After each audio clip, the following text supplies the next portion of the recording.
Hey, what's going on, Roman? Give me one more second.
Okay, there we go.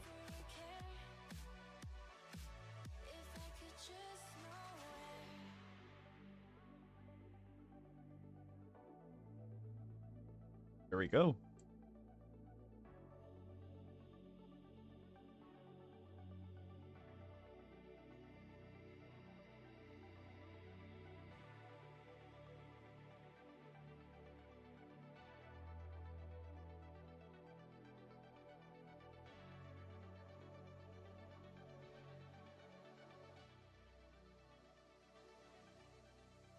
Okay, there we go. All right, so time to get into it. Today is a free day for this project, as in there is nothing properly scheduled for this. It's more along the lines of taking care of anything that I didn't already get to and finalizing that stuff before I make a build of it and test the build out, push the build for playtesting, um, get some feedback, and then start, while that is all happening, just handling polishing. Uh, Hello, Nick. New Five Nights at Freddy game trailer dropped. They're just copying Poppy Playtime at this point, and I am mad about it. Roman says, "What a shame. It was a good IP." Yeah, playtesting. You got to do that. That's a part of the whole shebang before you go towards publishing. Try to iron out as much as you can. Let's start the game and see where we left off before I go any further. I think we turned the difficulty on, so let me see what that looks like. I think that's in the spawn manager. The difficulty effects are. My chat is kind of. Wait for a second. Oh, almost forgot. I need to edit this a little bit.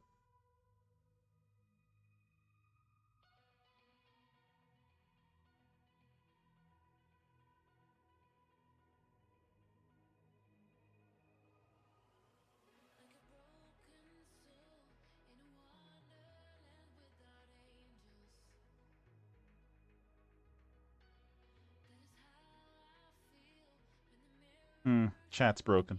Go figure. Oh well. Okay. Uh, yeah, I think chat's broken. That's fine. I still have my other chat, so we're good. Nick says Steel Wall is doing the franchise dirty. It looks like a bendy game. Kasek thought I like just watched it. Just watch it. Okay. I always knew Five Nights at Freddy was big. I just never met a fan until I bumped into Nick. So I feel blessed now. All right, let's see what happens. So we want to check the spawn area rate. This so these two values, the obstacle. So okay, this is what's happening here. We have four values here. I'm leaving these minimum values at zero point 0.5 just throughout the game. There's always a chance that you'll get two things that'll spawn within 0.5 of a second. But the high end is what I'm adjusting based on the difficulty that we select when the player selects the game. Right now, the game is on normal mode. So basically, as I'm driving, this should, if I remember correctly, this maximum should decrease up to 4, and this should increase. So what this means is the amount of power-ups that we get, it's going to be more spaced in between the longer the game is played, and it's going to decrease the, or rather increase the amount of obstacles that are spawned within a smaller time frame. And so the difficulty just changes the rate of that.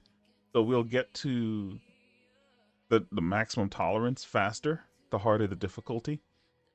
And so we might actually make the difficulty affect the score.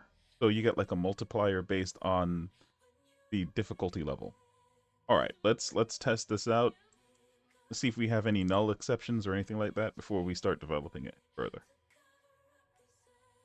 So today I'm going to be working, I might actually have to turn off the music, but I'm going to be working mainly on the audio side of stuff, which should be pretty cool. It's going to be using the exact same audio manager that I made for the RPG project. So we're not even going to be really doing new code. So if you were following along with the RPG project, there you can use that. You could use that exact same manager for any other project. So I can see some boxes coming up ahead. Let's make this bigger.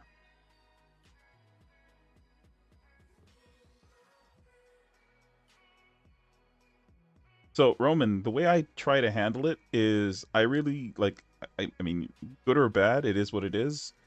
But whenever I'm doing stuff like, you know, when Unity is compiling, um, I tend to, at that point, like on the loading stuff is when I say, okay, let's check what chat's up to. I wait until those moments before I check the chat. So that way I at least accomplish something. Unity is loading, I check the chat, and then we'll go back. That's, I don't know if you do it the same way, but that I think helps me to keep on track and keep focus without feeling like I'm being pulled in multiple directions. All right, so we have no oh, something is broken here. Our bottom left UI is not working. Something is not working there. Okay. So the bottom left UI is not updating. Which is a issue over here.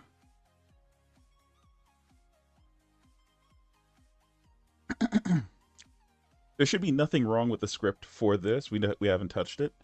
So the issue has to be that we're not getting to the call that updates the script. So that would be over here in the road controller, I think.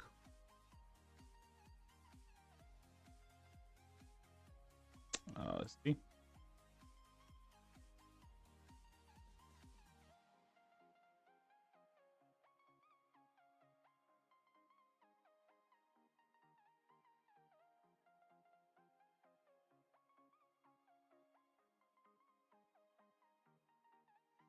Yes, you're a deep, deep fan. Okay, I got you, Nick. I respect that.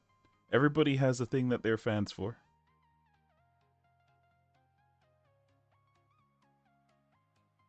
Right? I think I'm not even sure if I mean,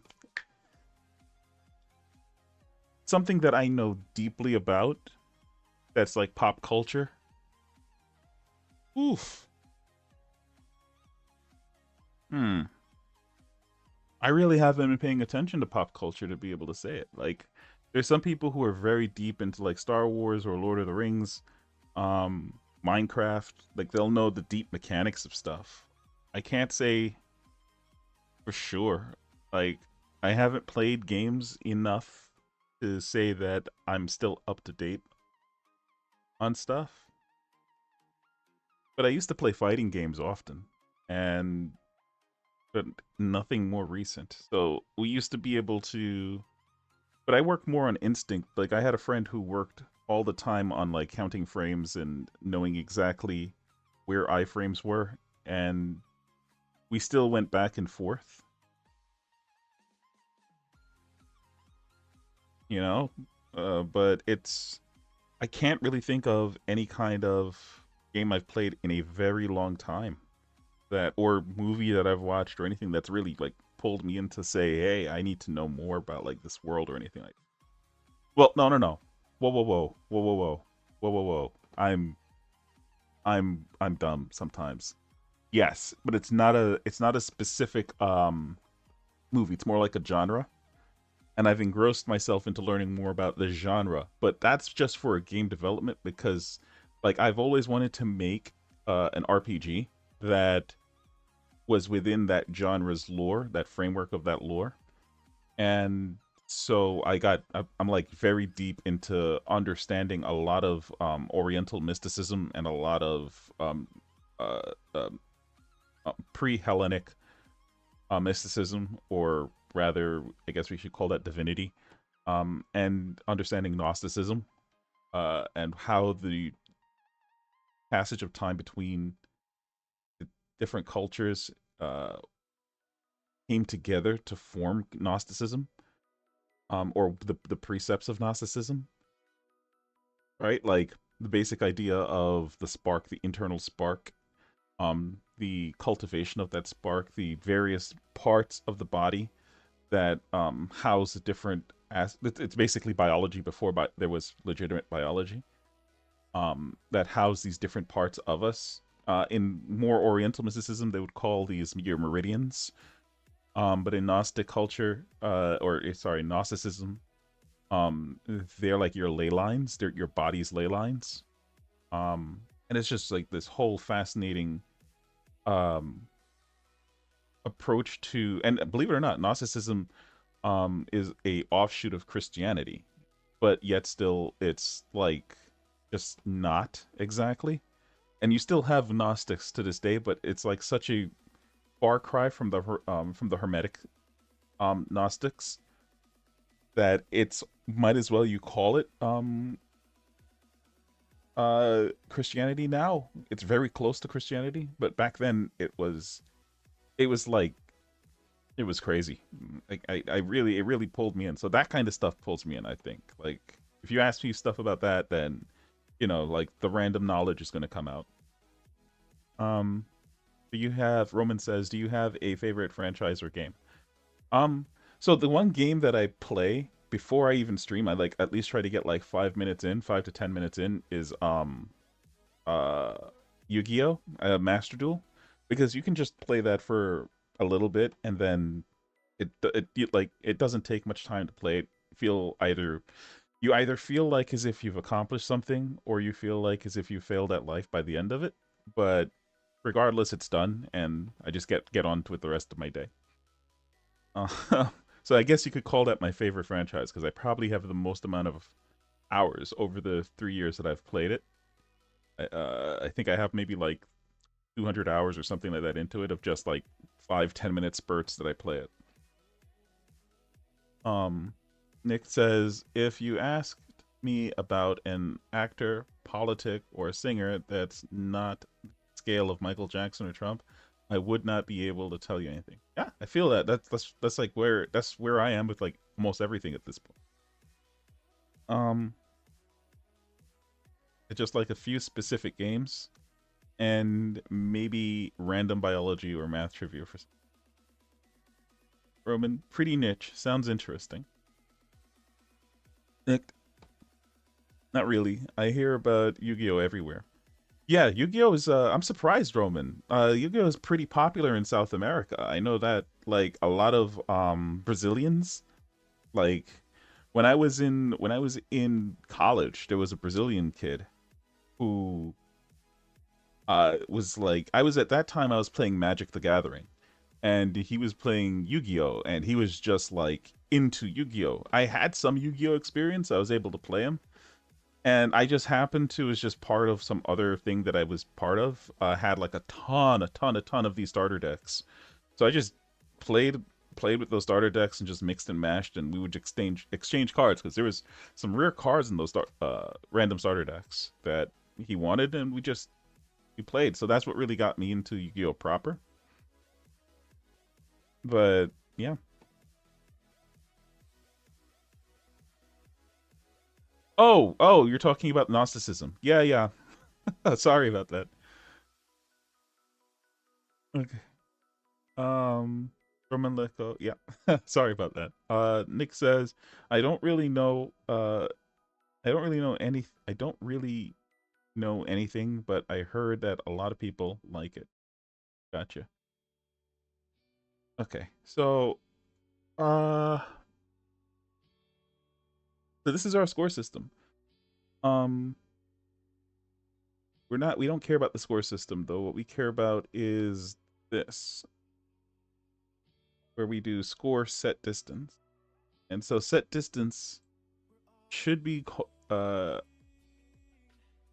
we blocking this? No, we're not. Set distance should be getting called. When we call set distance, we call update score. And this should then be doing an invoke on the score changed. So let's go look at what is using on score changed. So the score UI. So Nick, you see like how this is right here? Oops. This Unity visual scripting thing. I didn't actually put this in, right? Like I might have been typing something else, and autocomplete would just automatically associate whatever I'm typing with visual scripting and fill that in. So I think what happened in your case is you might have been typing and autocomplete filled in something that had to deal with Unity Engine dot reflection, which is this, I believe. I think I thought it was reflection. Reflection. I haven't used it in a while, but I tend not to use reflection anyway. But there's something system. There it is, system.reflection, right? And so if you have this and it's associating system reflection with something that you're doing, then you'll get an IL error, especially if you don't know what you're doing, because reflection requires that reflection is a advanced level of programming that does require you to know exactly what you're doing. There's no amount of I'm accidentally doing something and it's going to work out. With reflection, you need to know exactly what you're doing, or else you're going to get IL errors and other errors. As long as you're not doing that, like you can avoid reflection easily enough by just planning your code out. So, but reflection is used for more like when you're trying to associate different objects or different methods, but you don't have the ability to access the metadata on it. And so you would use reflection to compare these things and call on information from within them, or just get whatever information it is. All right. So we forgot to do something, it looks like. No, we did it here. All right, let's see what's happening. This is our score UI. Oh, this is working. I'm done. This isn't what we're looking for. We're looking for... Where is road? Road controller. We're looking for...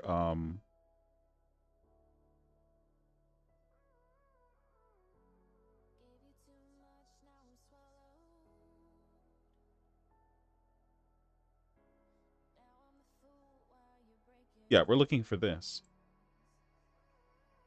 So what is it saying? That it doesn't have a speedometer?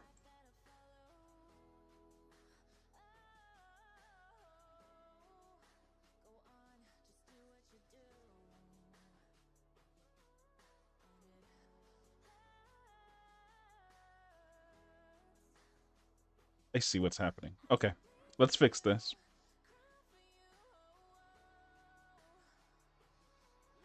Let's fix this.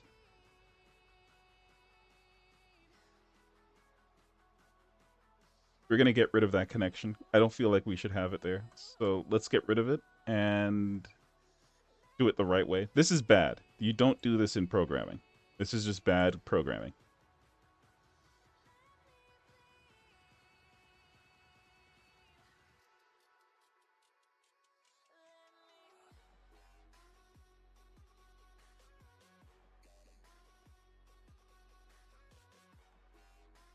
You do something like this.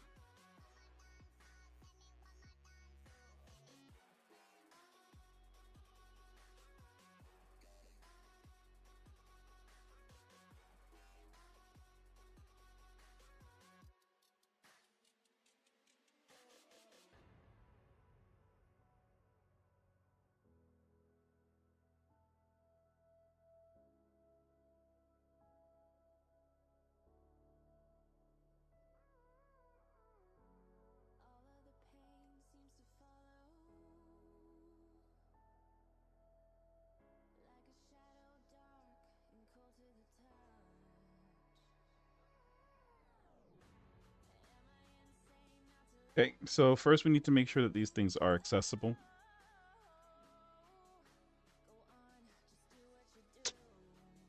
Ah, they're not. Should I make them accessible is the question. You know what? Let's do it the right way.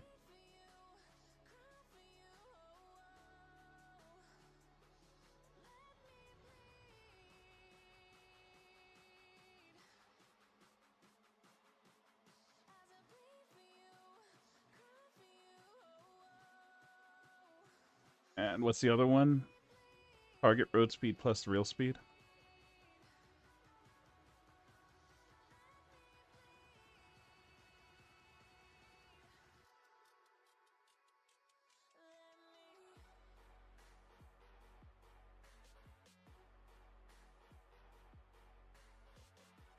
And distance traveled.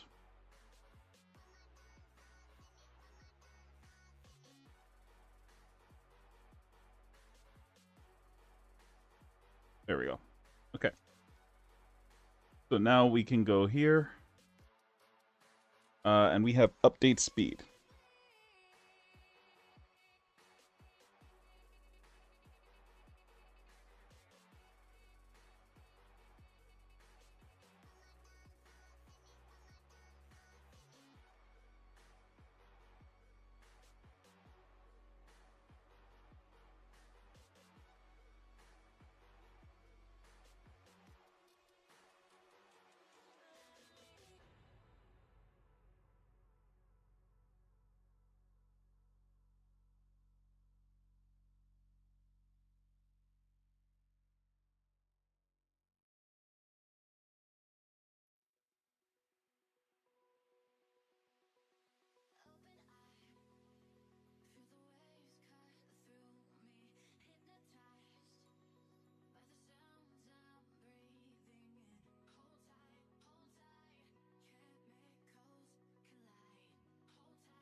Oh, it's a static action. So we can actually get away with doing this.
Okay, there we go.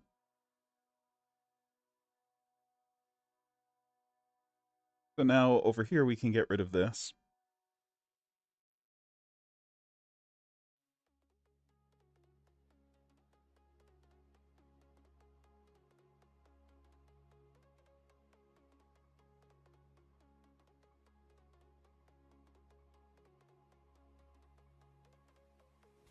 Okay, there we go. This is the proper way of handling that. And so the reason why I did it this way, Nick, is to show you that this is the next level after you've gone past what you're um so when you ran into that problem of saying, hey, there's a situation where I need to trigger the start, right? But I need some way of communicating that, hey, this is the start. So if you're gung ho about making sure that you don't use a trigger, or if you can't figure that out, event-based programming, which is what this is basically the way to go, where you trigger specific events when you need them to happen. In this case, whenever we update speed is changed, we do an invoke on the speed being changed. Then anything that's subscribed to on speed changed, when I call this invoke, as long as its signature matches or it's expecting this property to come back through it, which is what you saw me doing over here, right here, right? That property is expecting that the road controller, to pass itself through. Then this will listen to it. And everything, think of it kind of like a list of listeners for this event, right? And so now you could do that with your set destination script and just have your set destination listen for specific events to happen. And then you do the set destination as a result of that event happening. And I would pass through like a vector 3 to know that the destination that we want to get to or whatever it is. Okay. Let's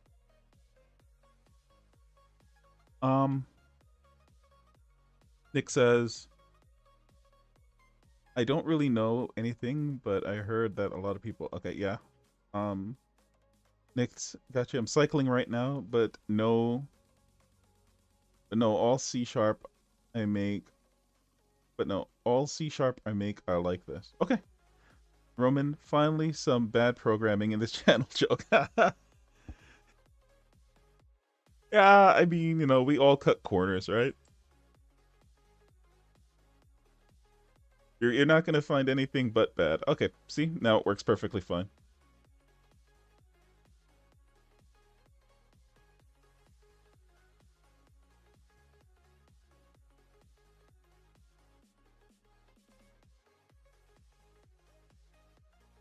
Sort of.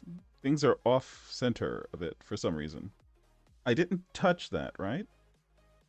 Yeah, everything is off center. It should be 60 is the number. I didn't change anything.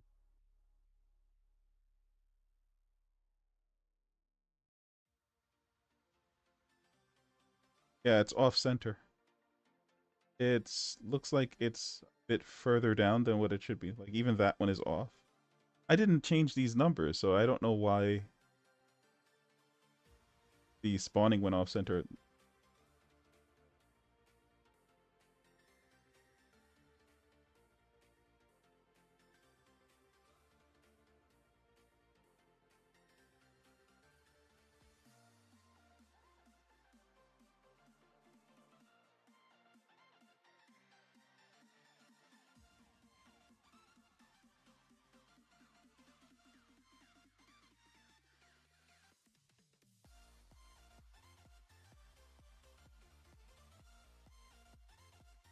Oh, right. So we're gonna be looking over here.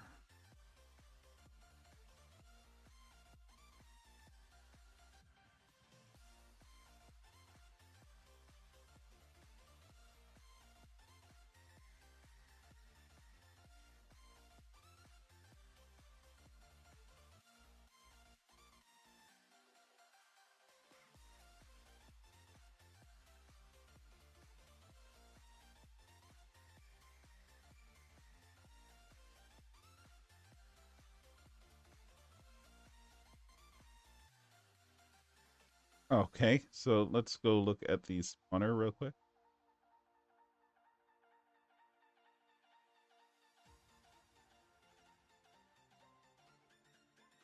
So yeah, we are seeing the numbers shifting. Are they shifting fast enough? That was the question.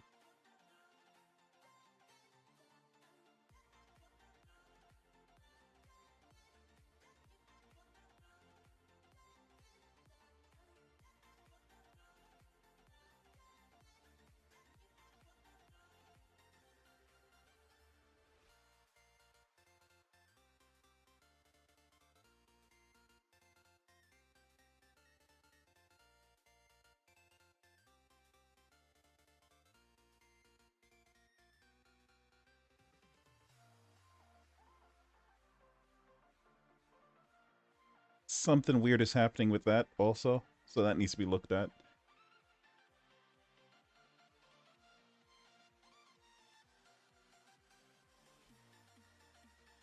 There's nothing here, but for whatever reason, it's like randomly. No, okay, it's doing what it should do.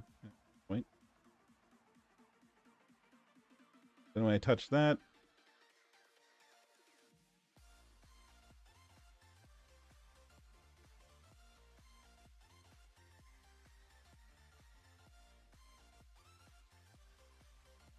like it looks like it's delaying for some reason, and then it starts up again, even though I haven't touched anything to start it up again.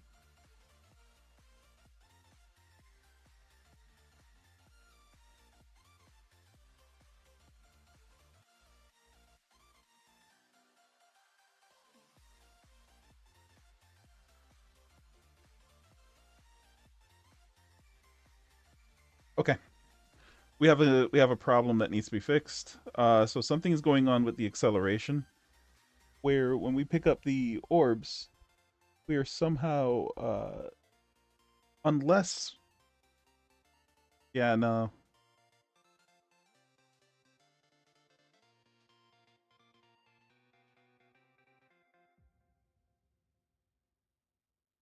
Hmm. Something weird is going on there. My brain isn't letting me think what exactly that behavior is. That's so weird. Basically, when I hit those boxes, they're supposed to increase my acceleration. Feedback from that is that this goes up. You know what? There's a quick way to find out what's going on. Let's set the speed higher first, so we're not starting off slow.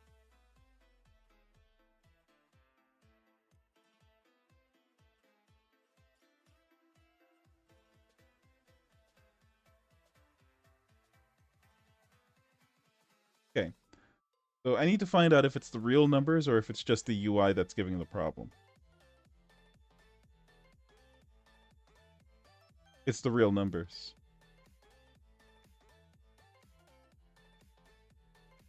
Yep, it's the real numbers. Okay.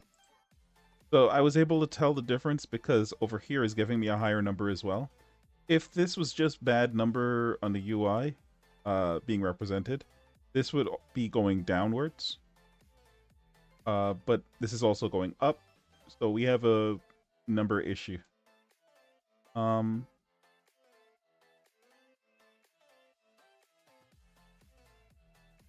which means let's not blame the numbers yet. Let's blame the effect first.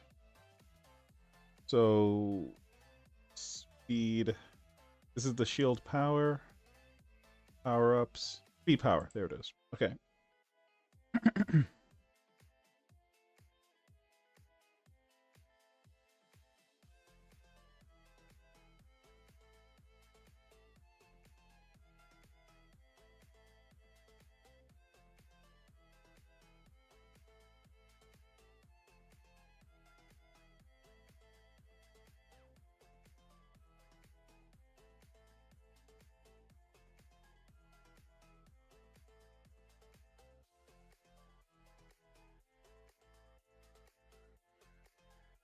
That might be what was causing it.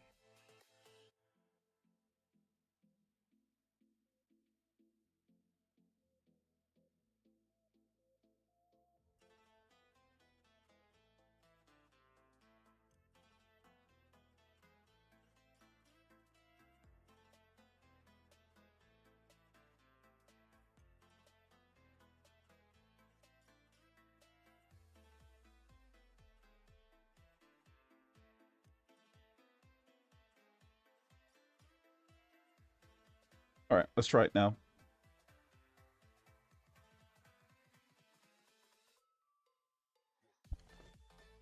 I think that's what was causing it. I was setting the speed to 0, so the acceleration would drop down. But then in update on that frame, it would pick up again. And so once it picks up, then the lerp will just take time to go back down. That's what I think was happening. It was just, I did one thing too early. Let's set the speed higher again.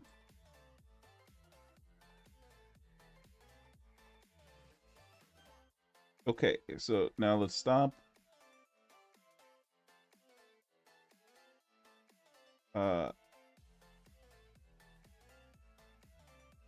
Nope, it's still going up without me touching anything.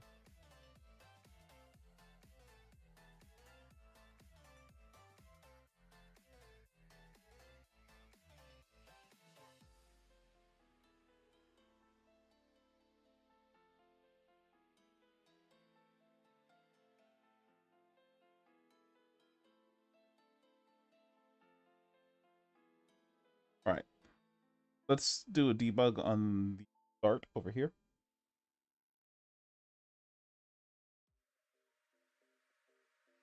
This should only go off once. Uh, unless we touch something while we don't have the speed buff on.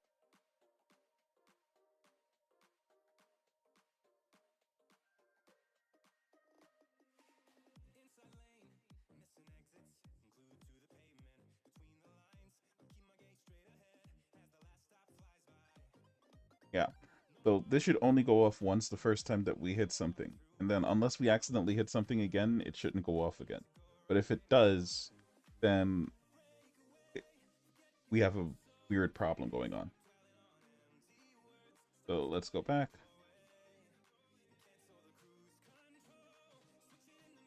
Nick says, okay, time to distract myself away from my current distraction. Have you guys played Deadlock or hear of it?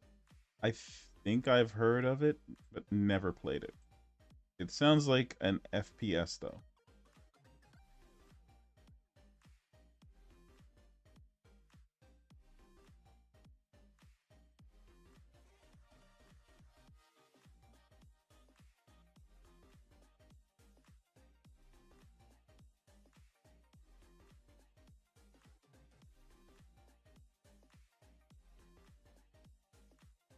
Okay, so A goes off once. Let's try to avoid touching anything and see what happens. And it did not go off again. So as far as I'm concerned, the effect is working fine. Wait.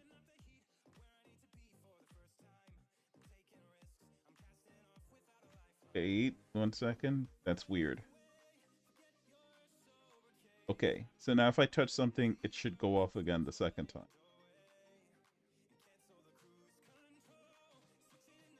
Yeah, there we go. Okay, so something is wrong with with this part. But this is working fine. This is working as intended.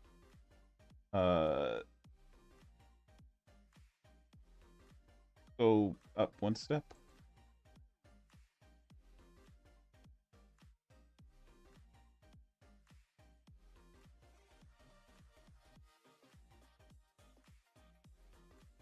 There you go.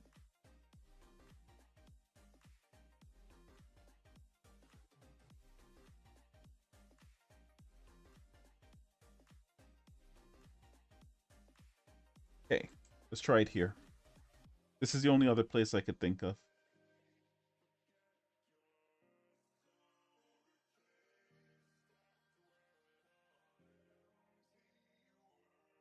That could be eating the beast on this. Wait. Wait a minute. Where's my effect controller? What happens when we remove the effect?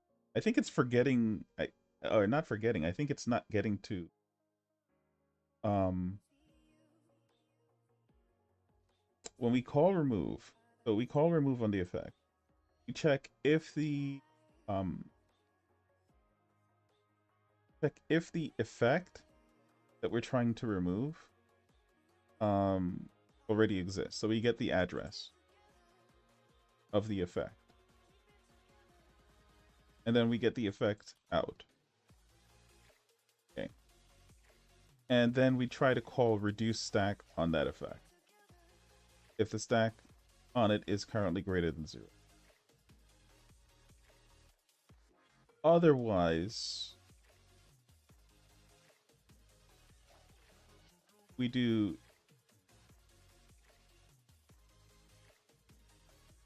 then we remove, wait. Right, so if the stack is still greater than 0, then we just return this effect, sure. But otherwise, if the stack is less than 0 or equal to, I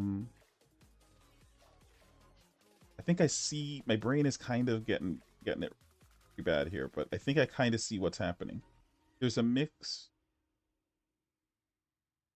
So we don't want this. What is -1 here? Because internally this will go off. We want to finish it. If the duration is still there, or rather,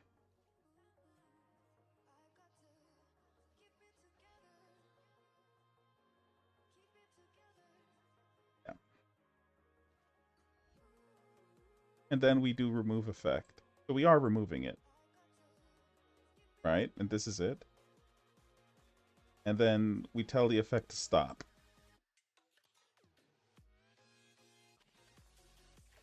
Right?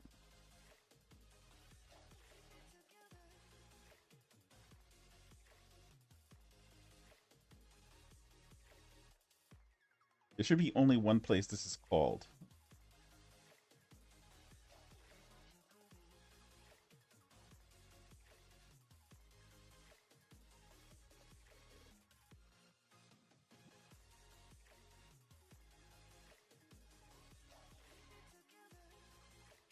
Right.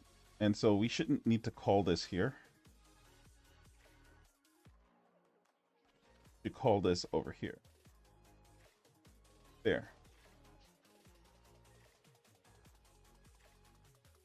And stop will then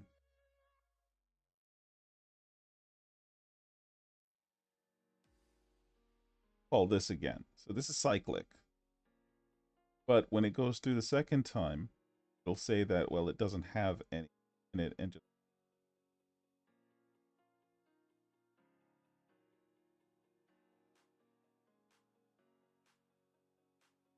so this can go if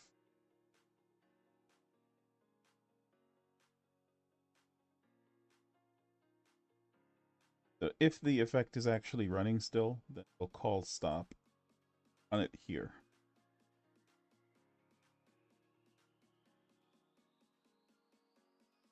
Otherwise, we just call on effect remove. That'll be the end of it. So we ended that loop. That's just something that needed to be cleaned up. Now the question is, when it goes down, so let's put a little a debug over here. Just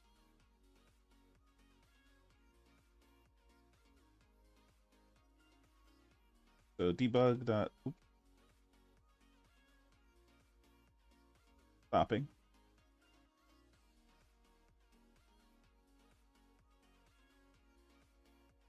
And we're going to put this over here.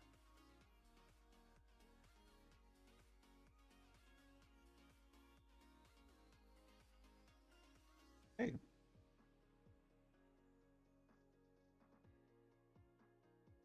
Roman says, do you like it? Whoa. Have you guys played that? I've tried. It's a third-person shooter. Okay. Not first person then. Do you like it, Nick? It sounds interesting. I like once you said third person, it was more interesting than first person. Sure. It's a mix of basically all game genres under the disguise of a MOBA. I kind of like it. It's fun, but I don't have time to play possibly more than 1 hour long matches. It's hard to commit to a match regularly. Nick, I was actively playing when they added anti-cheat. If someone is cheating, the enemies vote to either ban the guy or turn him into a literal frog and ban him after. That's funny. I'm gonna get some lunch. See you later. All right, Roman, take care.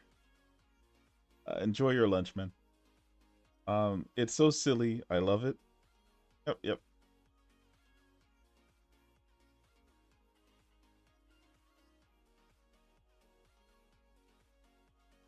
Yeah, that's cool, man. I mean, you scared me away once you said like an hour long, but that's like so the only time I get to play games for that long is like when I'm in between making games. So I need like an unwind time basically. So I'll just do things that, or I free myself my time up to be able to do stuff like that. All right, let's try this.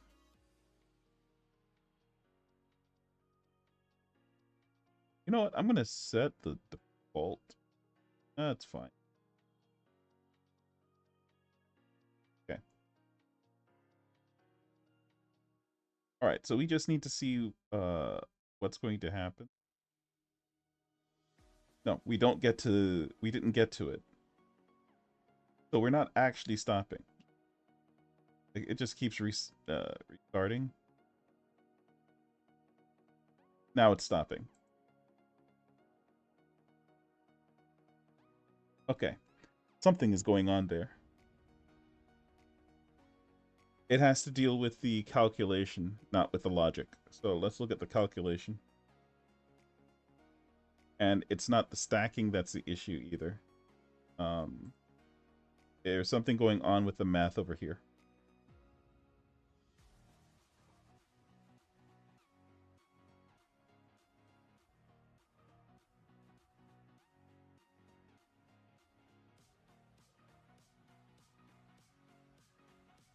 Uh, there we go.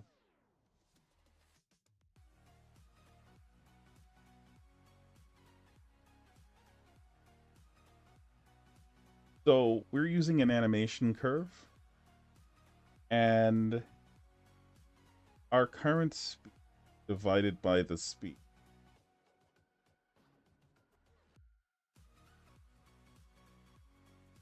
So anytime, I don't get it. The only way that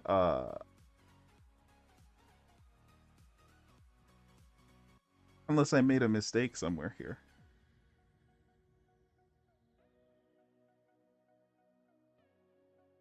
It'll always at least be one.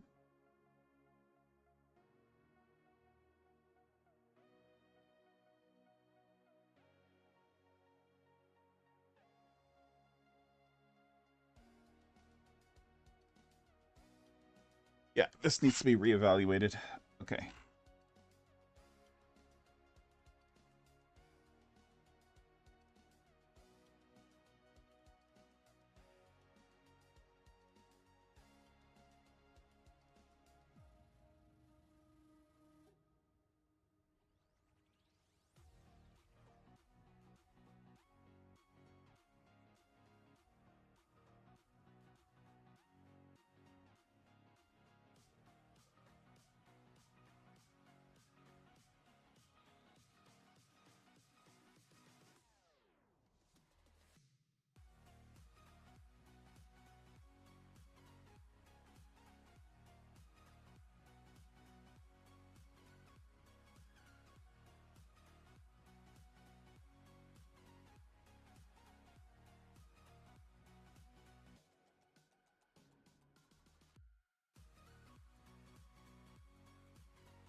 Okay, so basically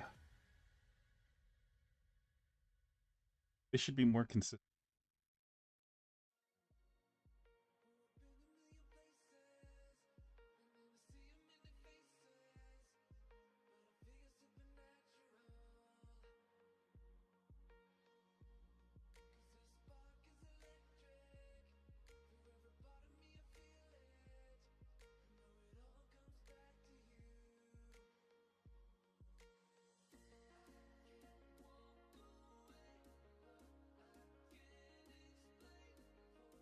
We need that? Oh yeah, we do.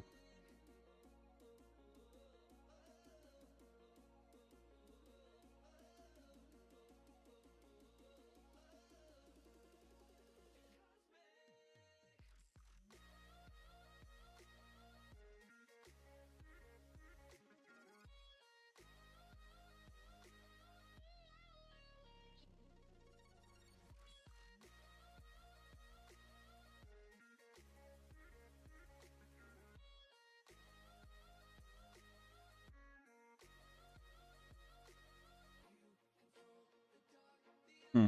Hold on.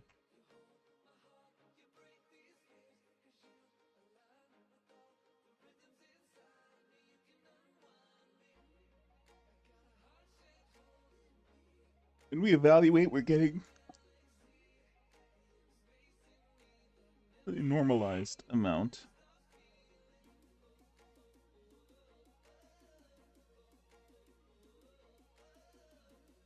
Oh, I see. Okay, I get it.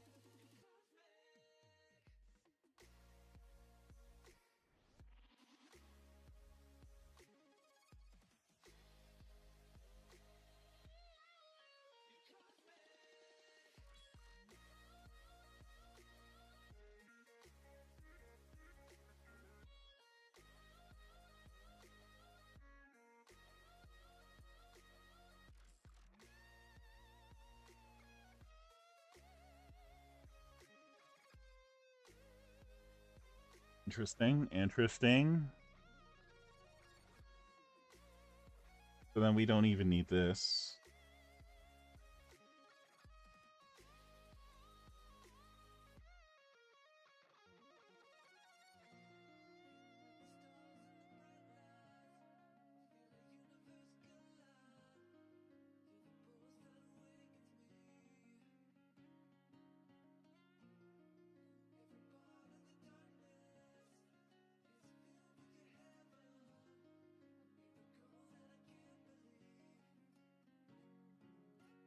There's supposed to be a rate somewhere up here. Boost rate there.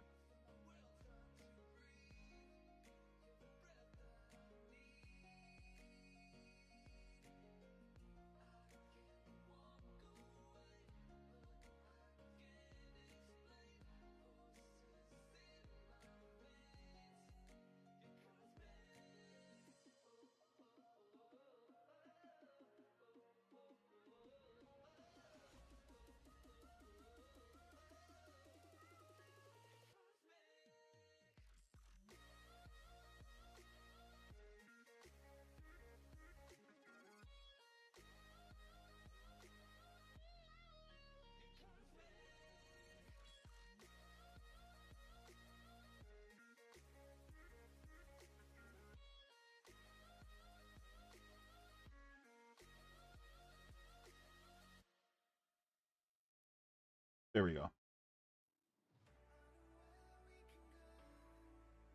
Awesome. All right, let's try it now. See what's going on. By the way, it's Valve official. Yeah. I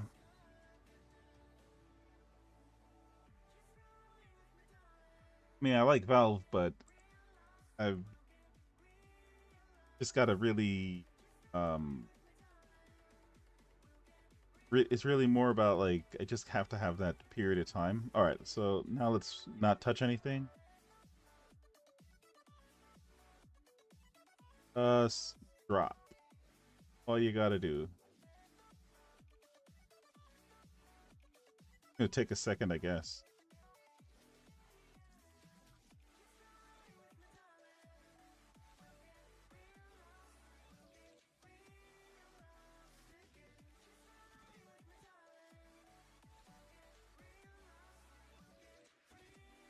Okay, I know I grabbed something a second.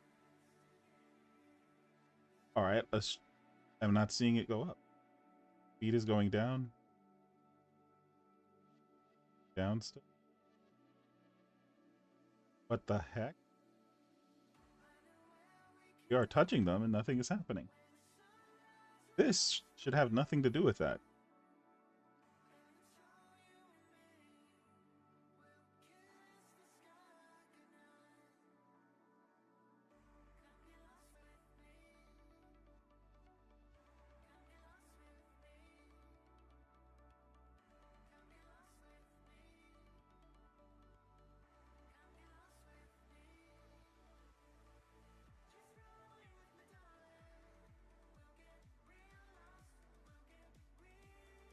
This has nothing to do with that. This is crazy. What's going on here?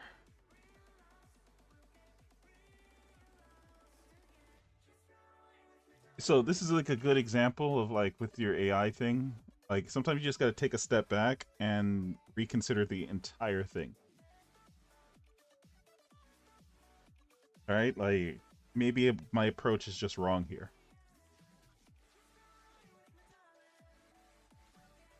So now I know that I want to have an animation.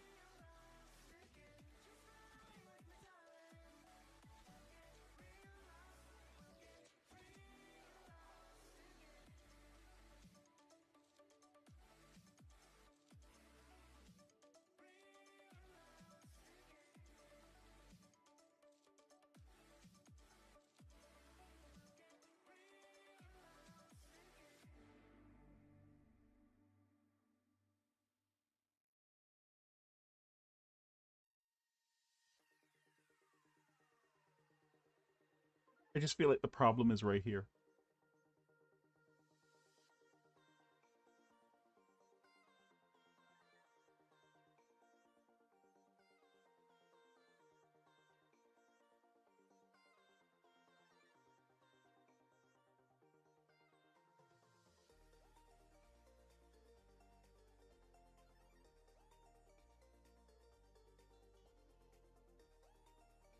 Oh,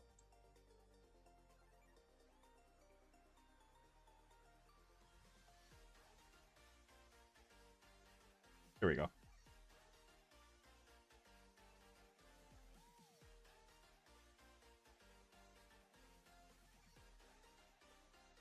I think that would solve it. So now let's walk ourselves through it.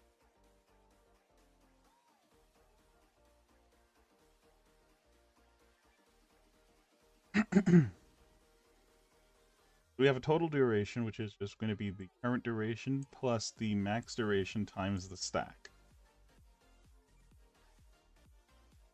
Right? So that way when the stack hits 0, we still have duration left. This is still running.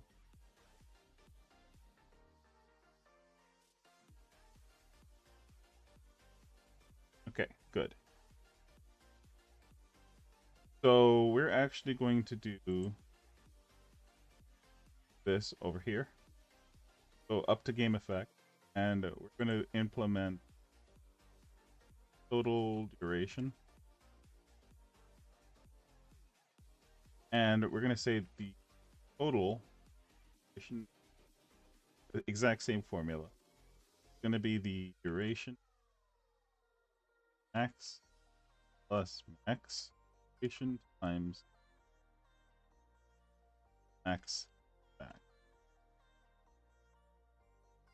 Okay. So now that will give us on start our current total duration. Once that's done, instead of using this, reframe this way.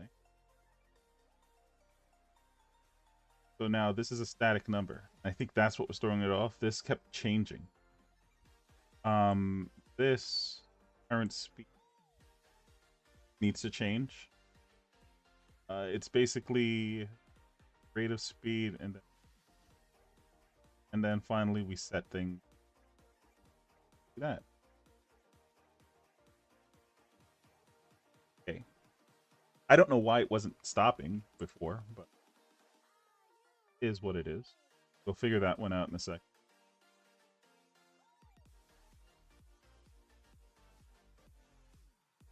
I think I'm going to make this also not, instead of going instantly back to where the RPM should be, go forward. It's gonna there we go.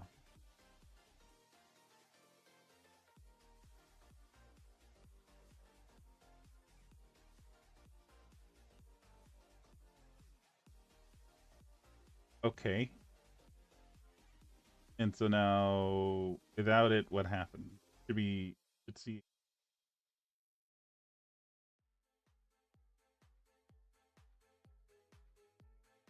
It works.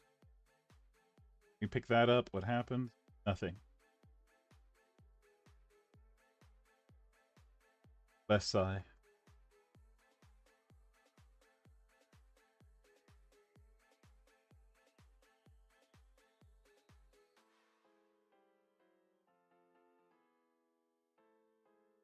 Okay, let's go up to game effect.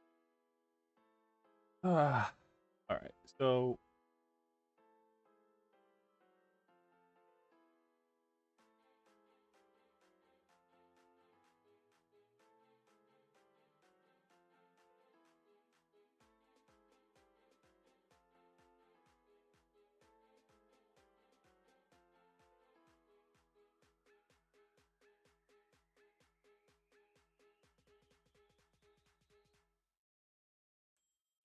did I get rid of it?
Ah, son of a gun.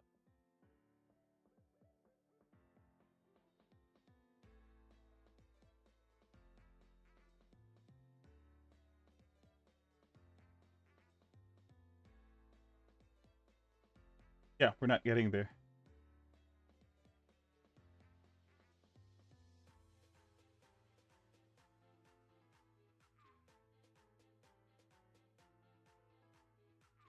We're not getting there anymore. Why?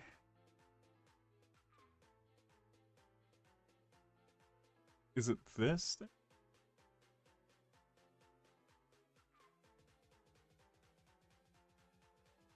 Where is it?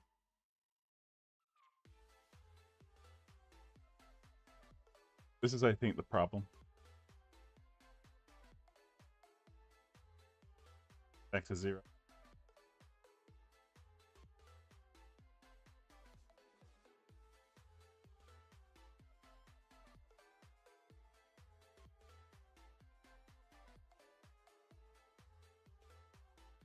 No, actually, let's just make this right. Not this.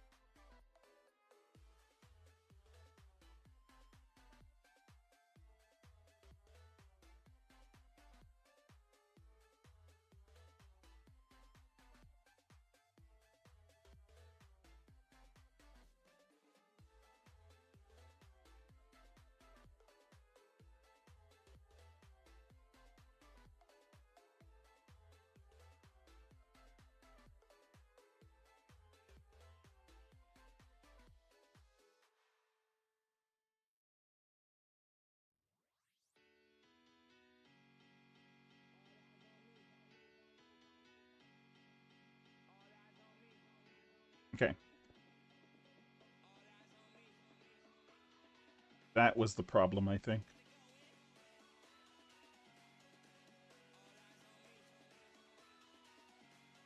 All right.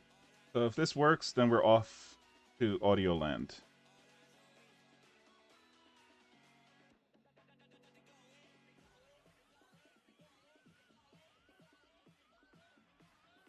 Okay, now let's let it exhaust itself.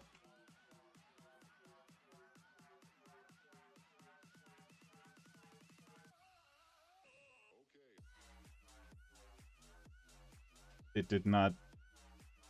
But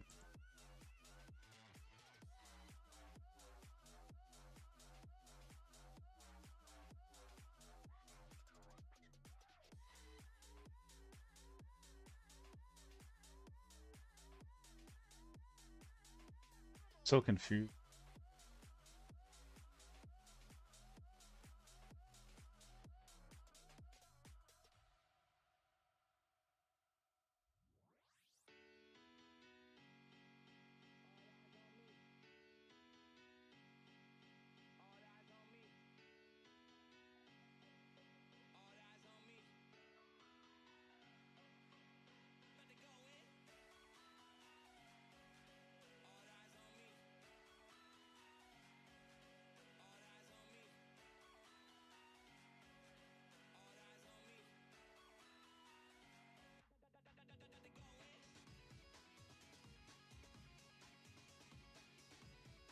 Oh. Okay, so we already handled that inside of this, so we don't need to worry about that. We're actually okay just doing this.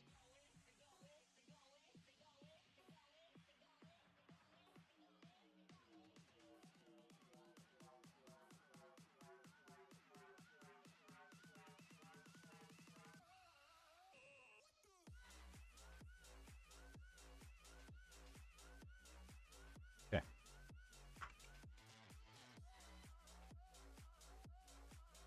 Yeah, there was just some edge case that I was trying to address, and apparently I had already addressed it. So trying to address it twice created a problem. All right. Let's get ourselves all the way up to max.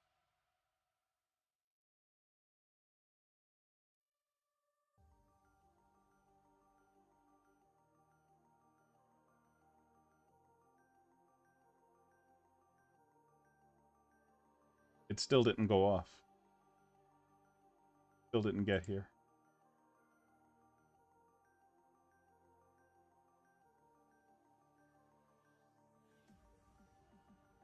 Right.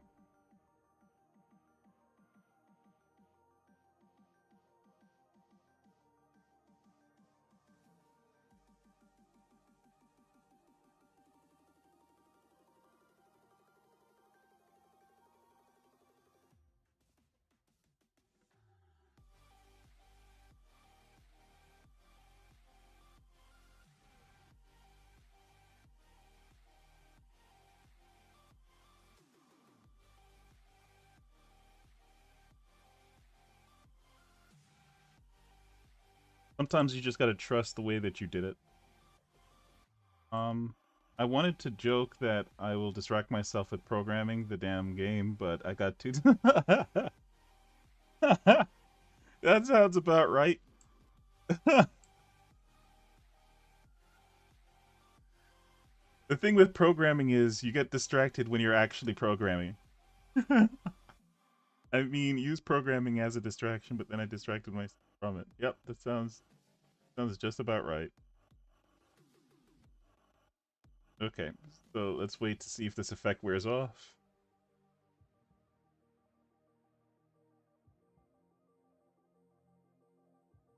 And it says it called stop. Okay, awesome. So we got here. And then we went over to here. So the issue is that we're not getting through here.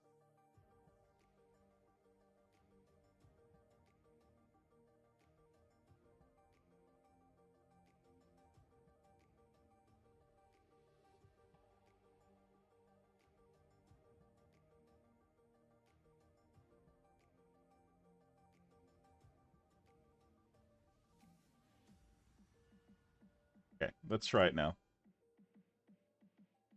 I'm not sure where we're not getting to. It'd be really weird if we aren't getting into the actual effect. That would really bizarre.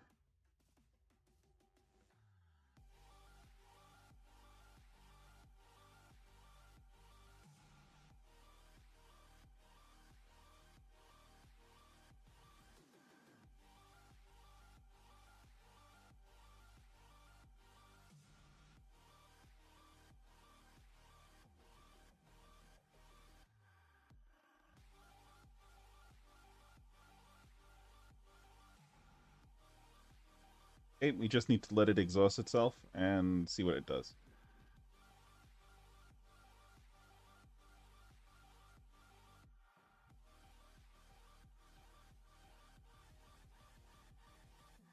Interesting. So it called stop,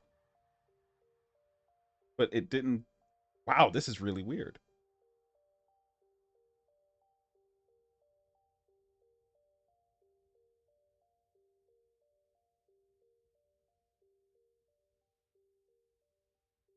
Oh, hold on. Let's change this. We forgot to update this with our new system of handling.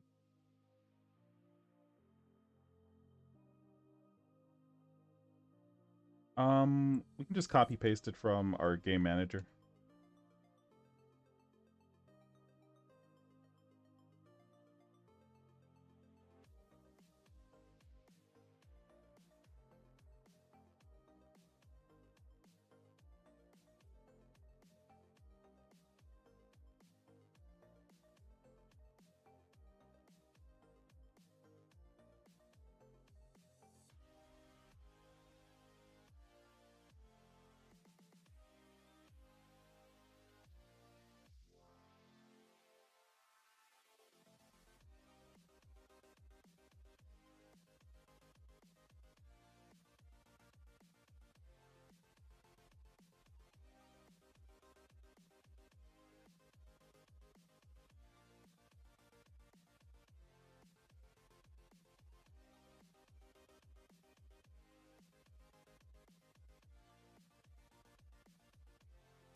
There we go. Okay, so now we can properly debug this by calling this.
Okay, so now when we get to that call, we can find out what the address of that effect is that is failing.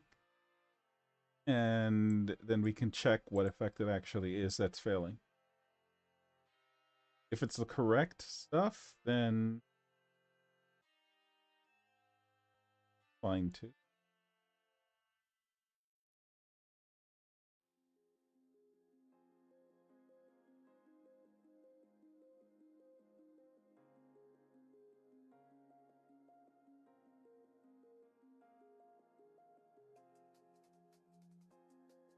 Nope, it's the correct effect, speed boost. So it knows that speed boost is to be reduced.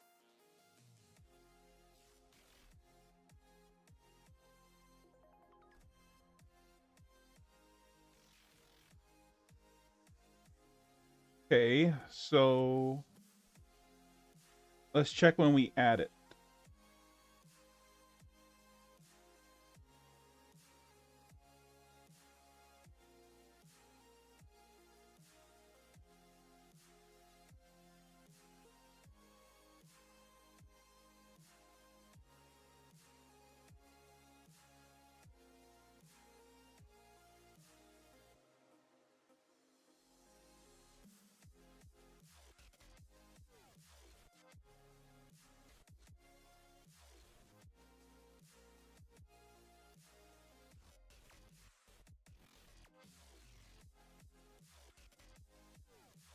Okay, I need to get back on track. Can I like add an option to an enum via code? An option for what exactly? So you can change. So all enums are paired values. So on the one that you usually see is the string, but if you do equal sign, you can do a couple of things with it. You can store in. Let's start with the easy stuff.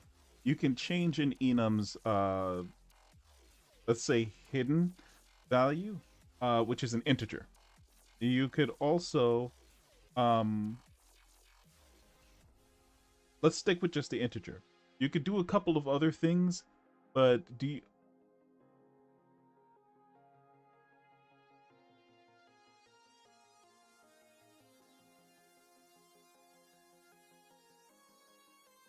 one sec.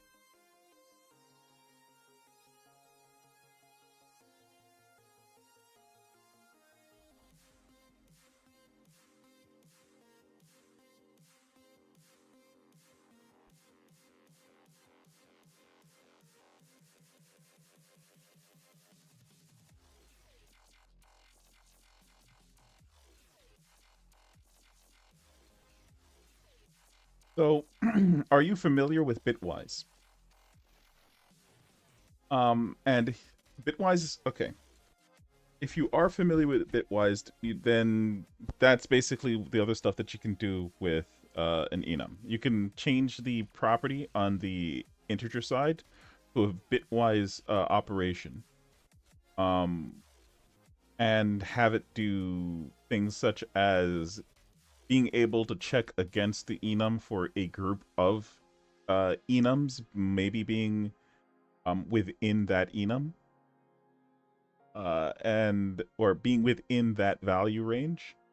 And so you can say, well, something is true or false based on if one of these things is a state, an active enum that is represented in a variable.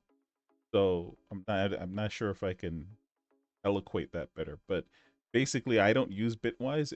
It's industry used. It is. But I'm not using any I'm not trying to uh go down a rabbit hole unless I have to. Um I think integers are fine for for performance for what I'm doing. If I was there's another person he lurks around on this stream who does use it a lot. It was when I saw him using it, it was the first time I'd seen it used in years. But he seemed very comfortable using it, and so my guess is that there is a very strong use case for it, and he found that use case because he had it everywhere. For me, I just get agitated every time I see any kind of bitwise operation. It irks me a little bit. All right, let's test this because it's so. You know what irks me about it is that it's so abstract to me to look at it. I'm like, okay, so what is it communicating with?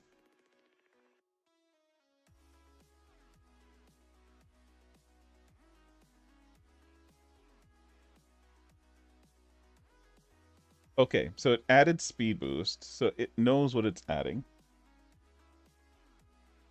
And then when the effect is finished,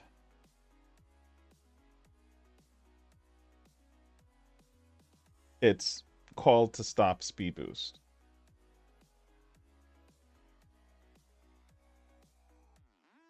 Okay.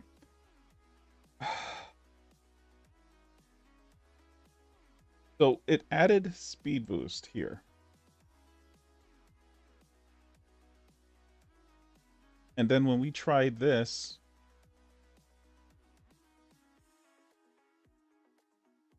we don't get here, which means that, is there any other place that's removing?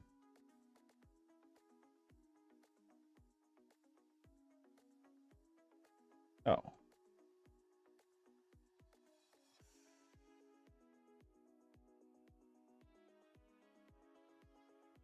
There's no other place that's removing this. So it's known that it's here, but for whatever. Oh, wait. Oh. Okay. There we go.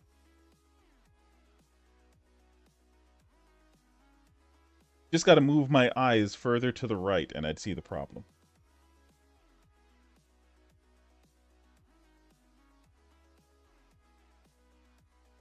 Okay. I mean, as a result of all of that, we've made the transitions cleaner, I guess. You know, and we fixed our system a little bit for that. So I'm not going to complain. We're good now. It was just one thing.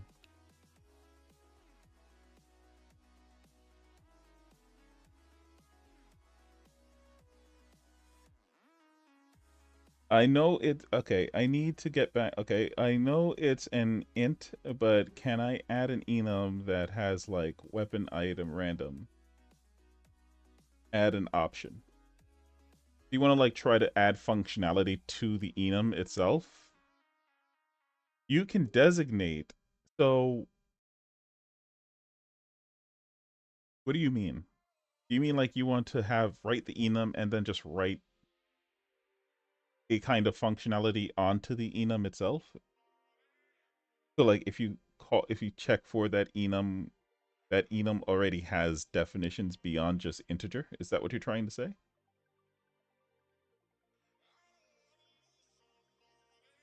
Like you can get either a string or an integer off of an enum. So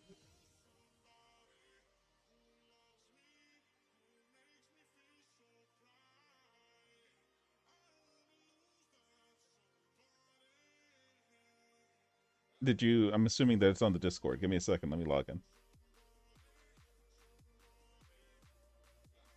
Give me a use case for what you're trying to do. You said like add an enum that has like weapon item random. Yes, you could do that. You just need to make like enum dot. I mean, I could write it here for you. You can just do something like this.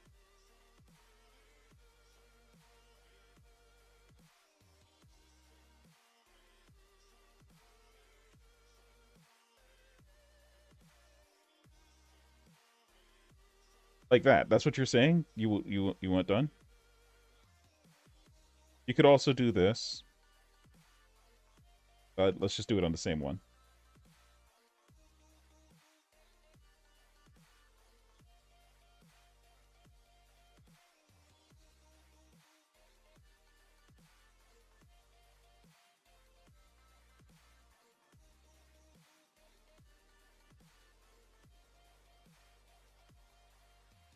All right.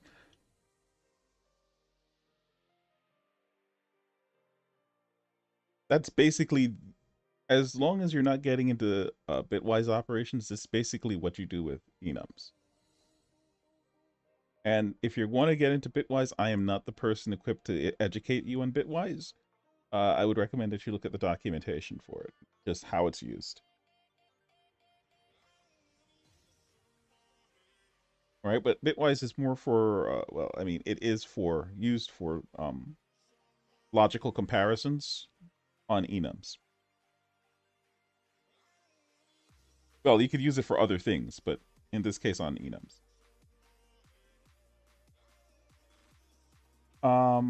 Okay. So this should all work now, right? Let's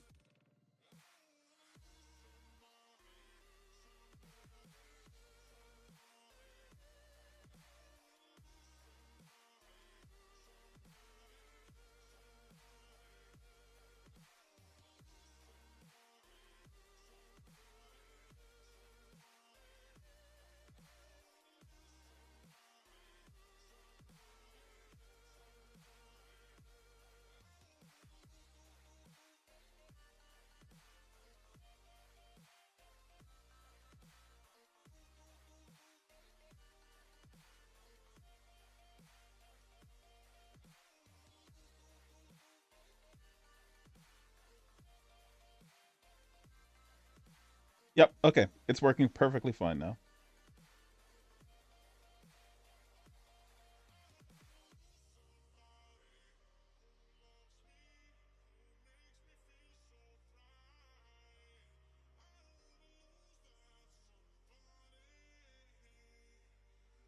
Right? And now let's like keep stacking them and see if it maintains.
Okay, awesome. I'm gonna try a different color car. Kind of getting tired of the aesthetics. Or we could just try a different car altogether, but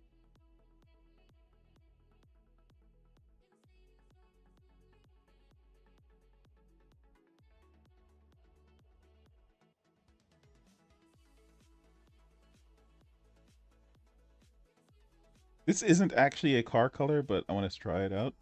Might make a good thumbnail.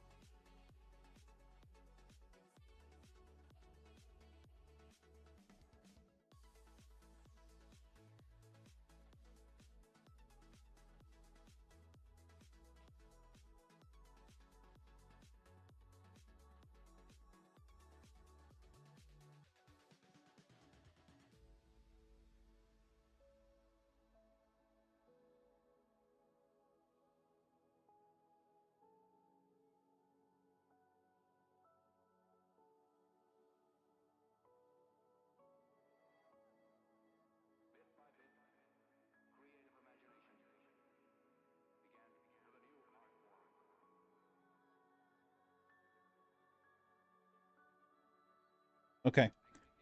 So we're gonna it looks like we're good to go. Yeah, it looks like we're excellent as far as game stability goes.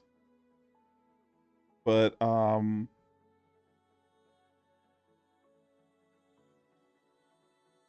we just need to put in audio now. So it's gonna be some music. Basically, that's going to be the idea behind this is as the car goes faster, the music is supposed to change, fading into the next, or out from whatever it is, whether you're going higher in speed or slower, whatever. But the idea is the music changes. It's supposed to raise anxiety as you go faster and faster. So we're going to be working on music first. Then, if we can, we'll get to sound effects. So for handling things like when we hit stuff or pick up objects, whatever. And we also want these objects to disappear when we touch them. We don't want them to just go right through us like that. Right? So we want to take care of that. We also want to have like a little pop effect when we touch these, so we know for a fact that we touched them. Um, so let's start with the hardest one first, right? Because the other stuff is easy. We already have the system underneath it to do all of that. Let's start with the audio. Making the logic for the audio transitions.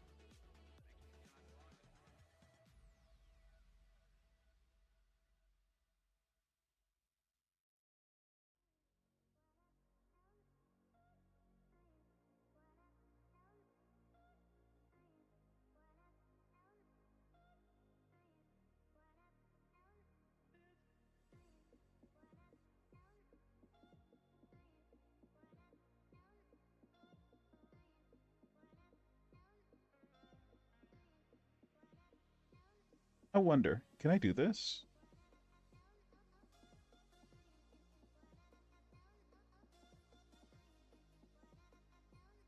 Oh, you can. That's awesome. Now I can properly test this out.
I don't think I'm going to put a death situation into this. I think it's just going to be when you hit those, it completely nukes your acceleration, which will start ruining your time. I think that's what I'm going to do with this.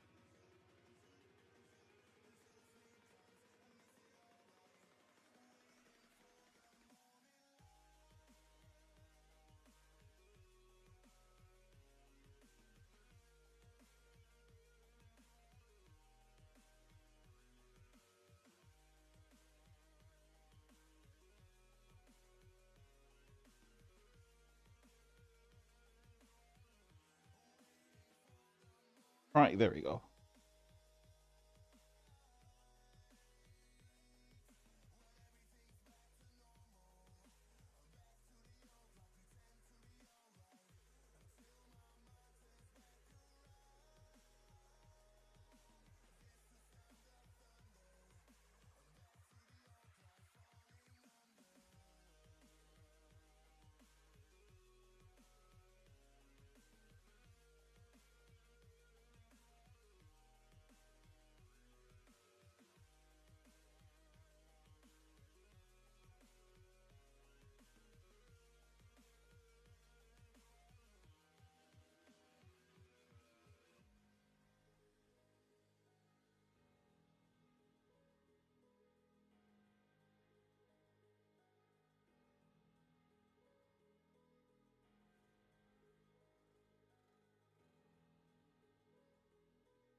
Okay. Wow, this car material actually is crazy.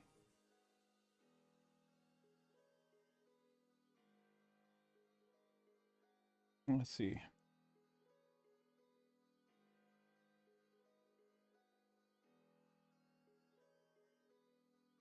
Game sure is fun for me.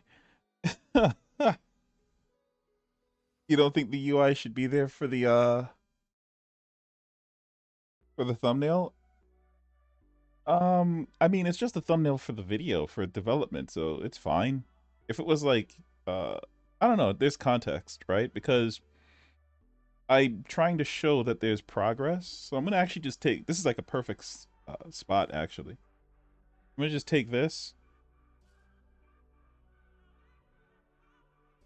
and let's get a snapshot of this. It looks awesome.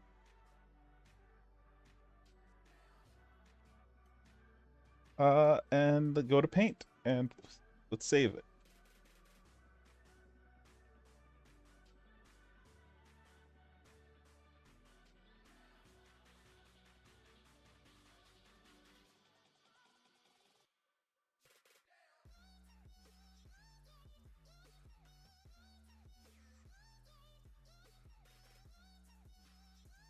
This is thumbnail round 26. There we go. Okay. Yeah, no, it is actually pretty fun for me right now. Um, but it's less. I don't want to say it's not fun to play it. It's just that it's more like it's fun to come up with what the conditions are going to be. So, like when you're speaking about your win condition, the win condition is to get your high score, within the least amount of time before what's his name. So basically, you're trying to beat your last PB. Is what it comes down to, right? So it's going to be a normalized value of between your score and the amount of time that you've spent. Even if you have like a score of 1 million, if you manage to accomplish more in, let's say, 10 minutes, then your 10-minute score would have been better for you, right? But by the virtue of an endless runner, you can make up for that. Just by driving a ton better down the road or something like that. See, and there's a level of RNG involved because you also want to keep your speed at the perfect amount. Like right now, this is way too fast, I think. Right? You have like less than a fraction of a second to respond. And it's possible, but the car needs to move drift faster. So I'm going to fix that in a second also. Like at higher speeds, I have it so the car is supposed to be drifting faster, and it feels good when it drifts around like this. Like it feels really good, it feels responsive, but I think it needs to be a bit more snappy. Like if I see something like that, I could easily respond to. That I can respond to, but then like in series I can't. Like when they're just like three of them back to back, like it's already too late at that point.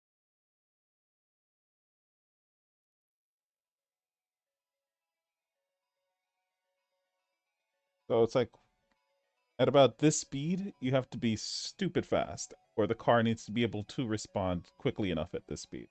So I'm gonna actually let's go to I think it's in the player script, and we're going to tighten it up a little bit more.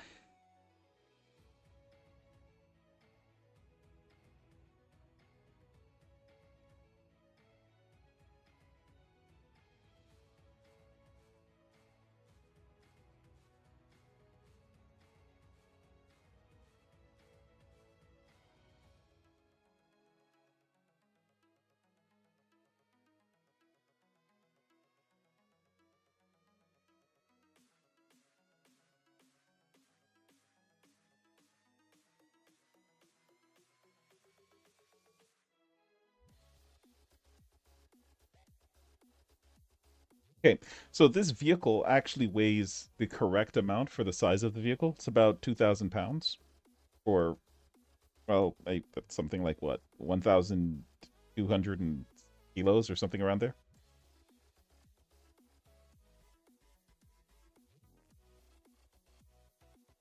Uh,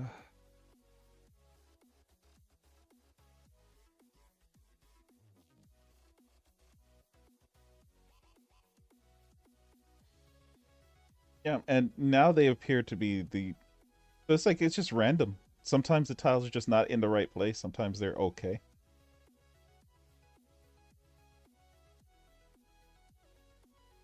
Be around 90. Yep. Okay, good. Yeah, like now the tiles are in perfect places. I don't know. Sometimes it's just bad.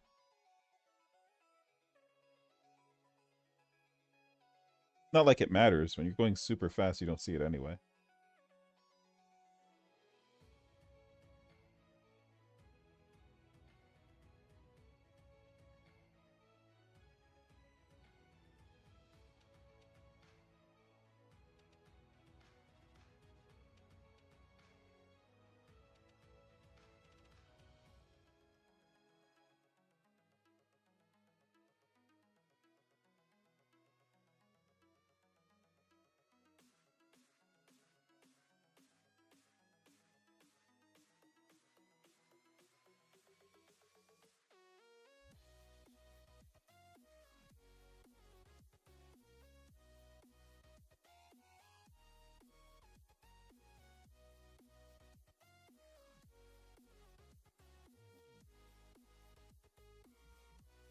No, and I also need to put in a boost, I think. Would be really good.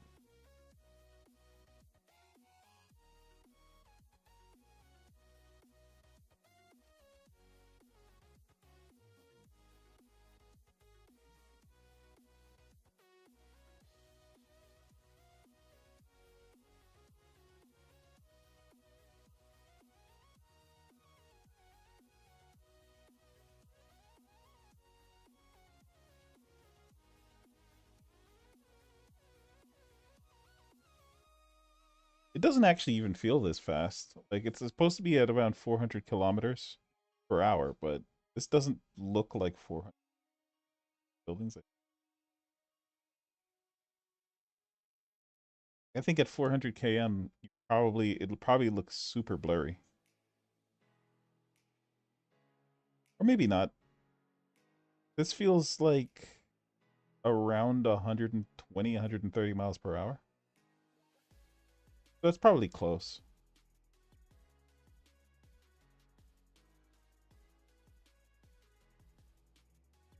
For those of us who have driven at 130 miles per hour before, this is definitely not how it feels.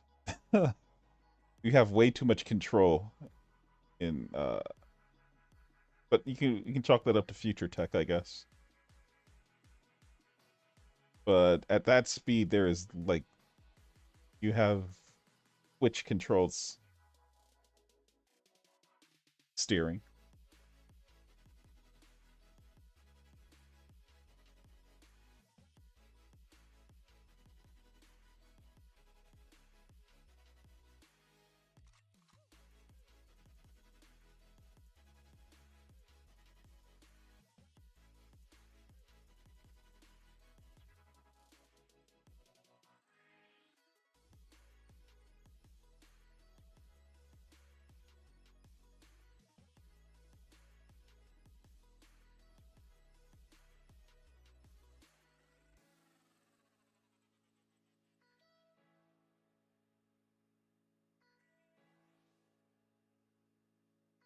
Yeah, this is like getting into that 160 range. Maybe even faster. Oh, what is this? This is saying I don't know. If this was like an augmented reality game, maybe it'd be easier to learn.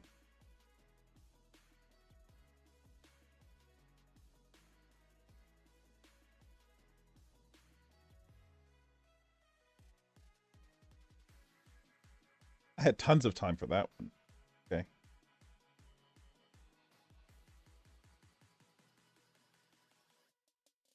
Yeah, this is like the perfect speed, I think. 845 for me personally. I can react to everything at this speed and still be going quick.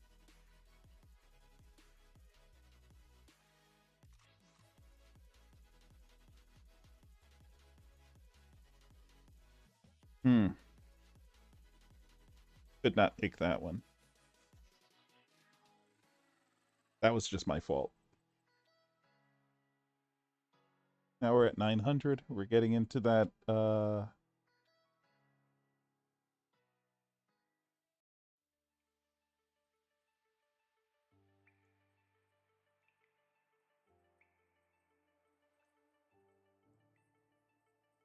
I think we still need to improve the drifting power.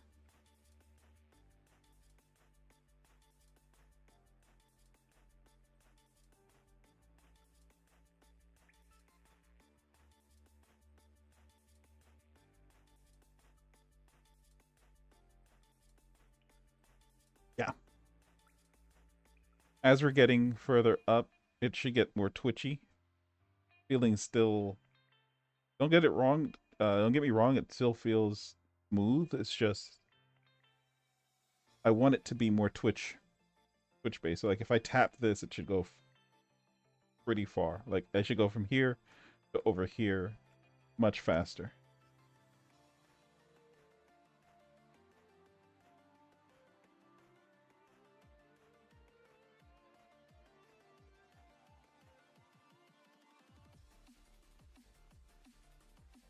Yeah. Okay, we need to hit it again.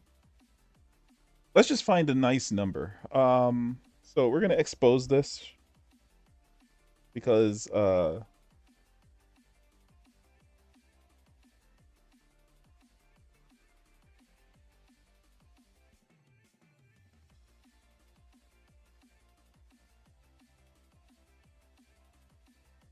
this is being more specific than I thought it was going to be.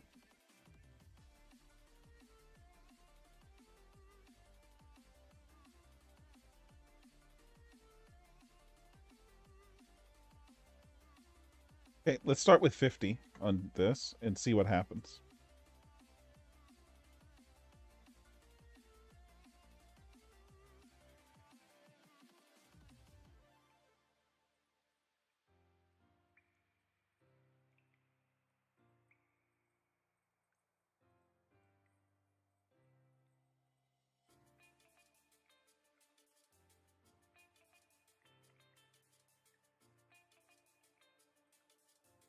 I think I have an idea of what this is doing. I don't like it. Yep, there we go. This is the Twitch reaction I was looking for.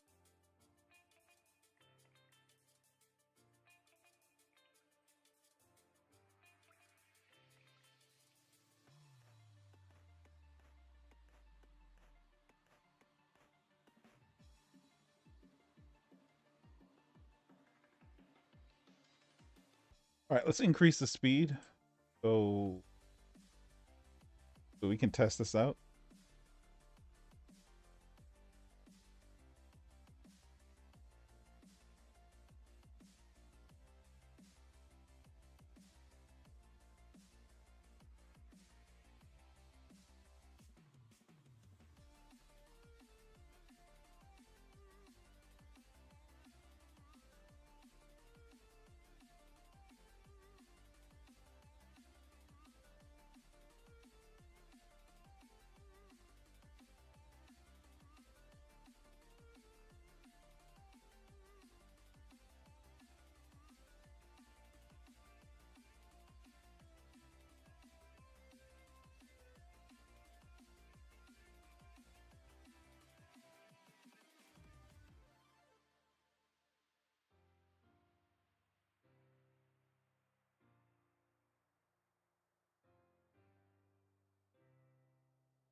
It's just way too strong.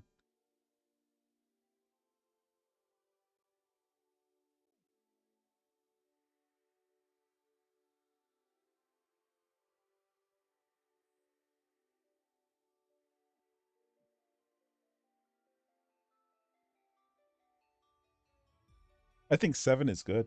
7 is it. This is it.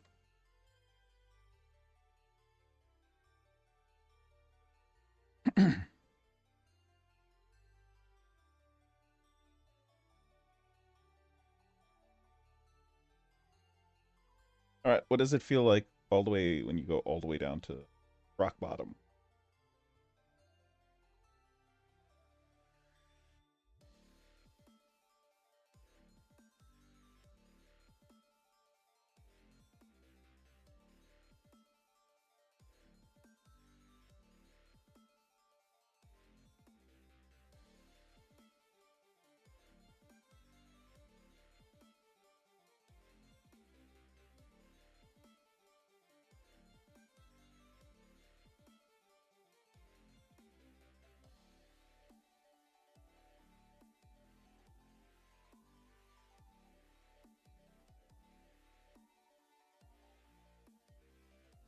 It's all right.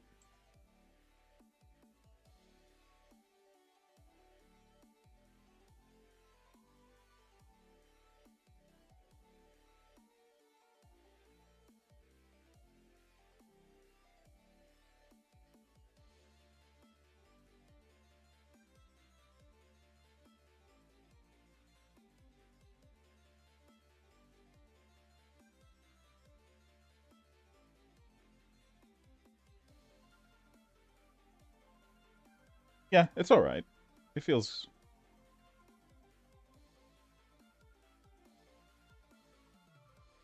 This is just giving me like maximum controls.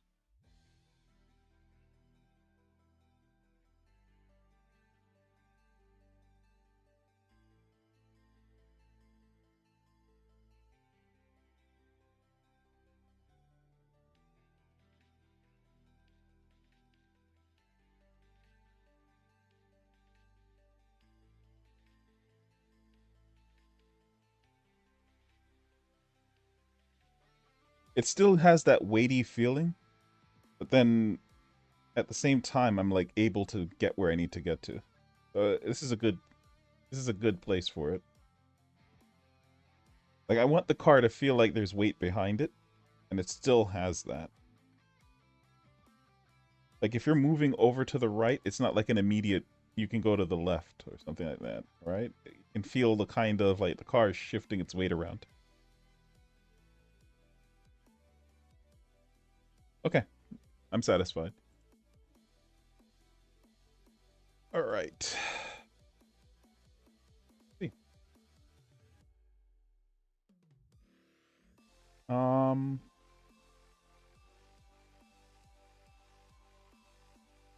so your final score is made from your score plus time. In a way, you're yes, in a way.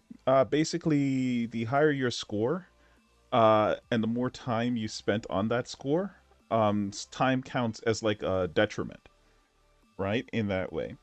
But it's offset because the value is normalized. So if your score is exceedingly high against the amount of time that you've put in, um, then that's a good thing. But at the same time, if your score is low, and your time is low, you don't get as much as if your score was higher. So there's a kind of logarithmic curve to, or reverse logarithmic curve to the value of time versus your score. Um, this win condition seems to be a bit shaky at best, but on the other side, Flappy Birds was popular. I don't know. I mean, yeah, I guess. I maybe I'm overcomplicating the description. Roman is back. Welcome back, Roman. Hey, you could do that. The faster you are going, the more sensitive your steering is, so you'll have the slight yeah, that's what I just did. I literally just finished that. Basically the faster you're going, I'll show the script. It's basically right here. There's a drift force here, and there's a target force that we're trying to get to. And so we smooth step or lerp over towards that force. And all we do is we just set that target force to be the multiplication of the current speed that the game is running at. Um, And then that's it. That's all it is. So we're maintaining the kind of weightiness that the car has because the acceleration is the same, but at the same time, the range of force has drastically increased while the time of acceleration remains the same. So we maintain that weightiness while at the same time being able to carry ourselves across to the next position that we're trying to get to. Um, um, of course, we maintain the maxes, but that's basically it. Um, Roman also says, I am not really sure if that works for your game, but you can think about it. Yeah, it worked. Nicked. That's already in game. Oh, cool. Yeah.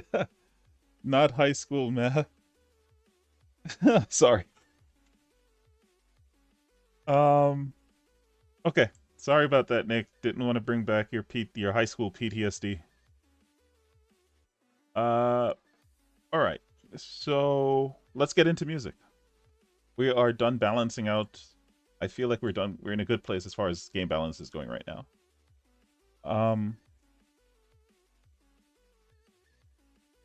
so let's look at our persistent scene, and we have our manager class here. Do we already have an audio manager on this? Yes, we do. We already put it on.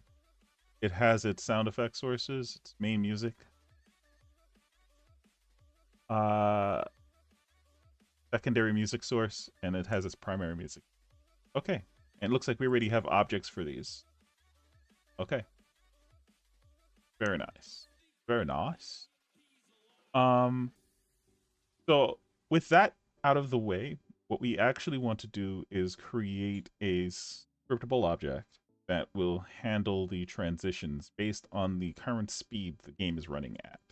So let's do that.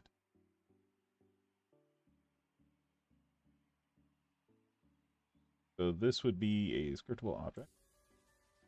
We're going to just put this as a regular object. Create. And we can call this one probably music track, I guess. Music play.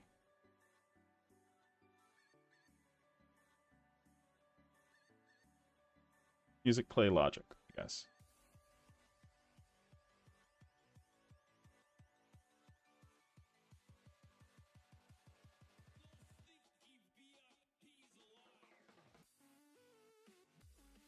Okay, and we're gonna have this target our game or object data or data object. Yep, there it is. Okay. So this is just my class for scriptable objects. And so I think we have music file in this, but so we're gonna do a public class logic, which is going to inherit sound. Grr. I have to go to this real quick. Audio manager. Audio source.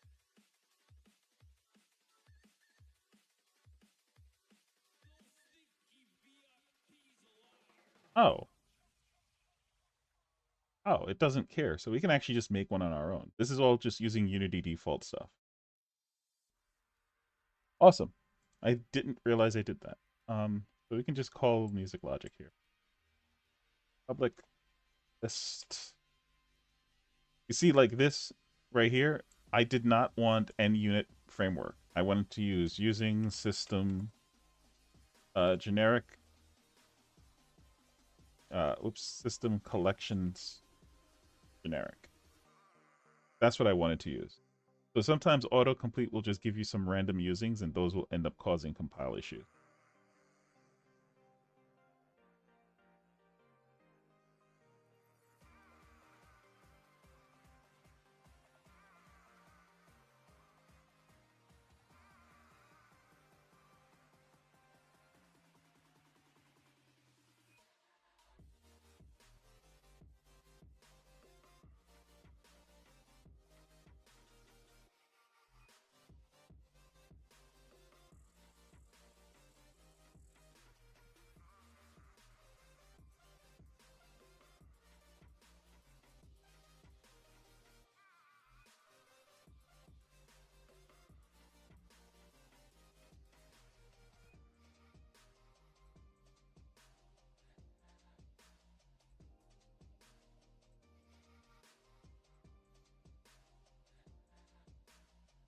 So the first thing that we want to know for the logic is at what speed do we have to be at in order for this logic to be playing, right? So we need a public float play speed or play at speed. So we need to gate this. So we have the minimum and play at speed maximum, right? Just do this.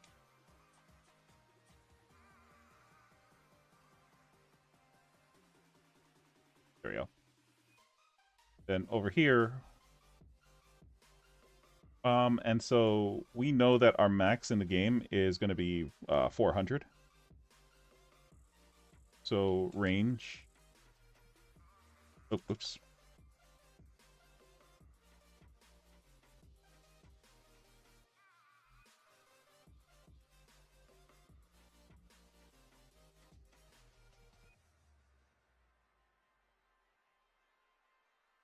Did I forget something? Oh, that's why. Um, flip.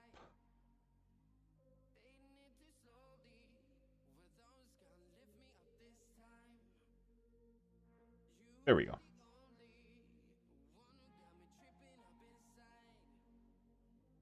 Okay. So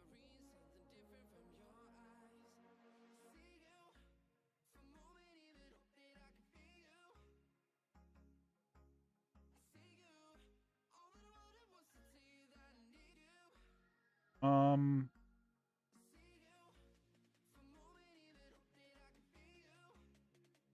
yeah, we're also going to introduce this too.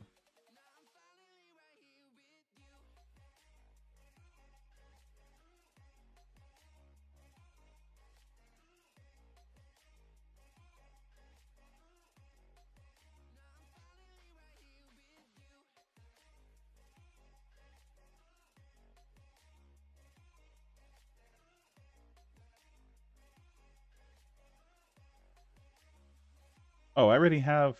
Oh, that's what I was looking for before. All right, hold on. That's what I was looking for before. Give me a second. Audio file. There it is.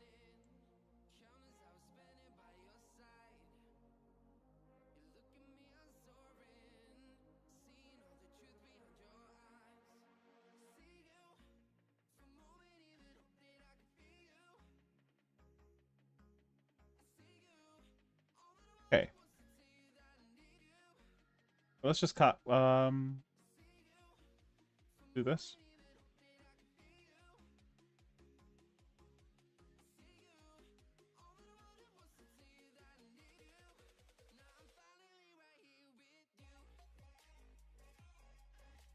I don't even think we need this.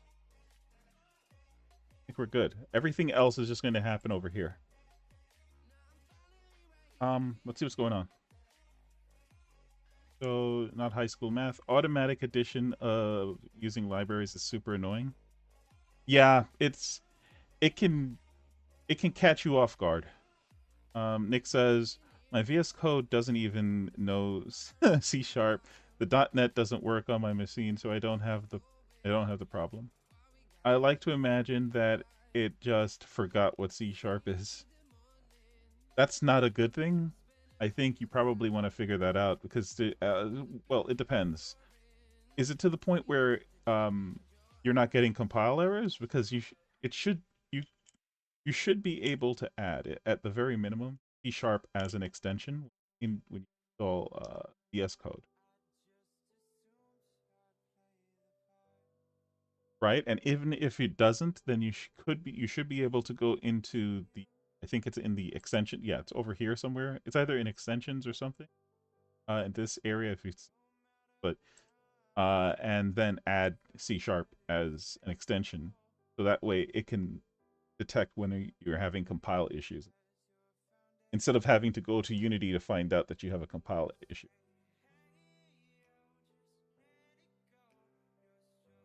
Otherwise, that's just a waste. You're like wasting your time on that IDE. If that's the case, you should just be using a pen and paper. Like, yeah, you're just as well served. All right, so this only cares. So let's do it like this: public or private music.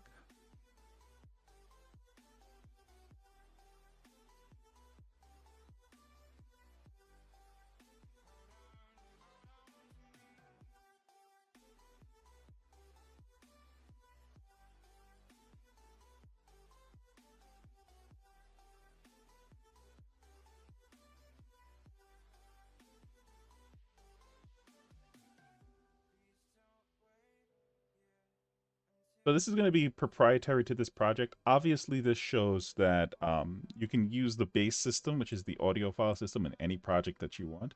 But just for the sake of how I set up this project's architecture already, I just want to tap into the stuff that I've made. I don't want to have to go through the hoops and hurdles. So I can just do something like,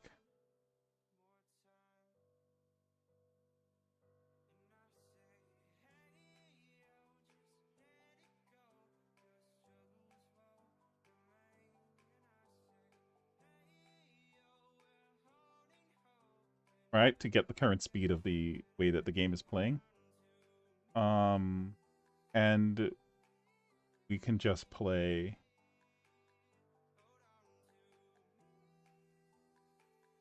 We can just do for each.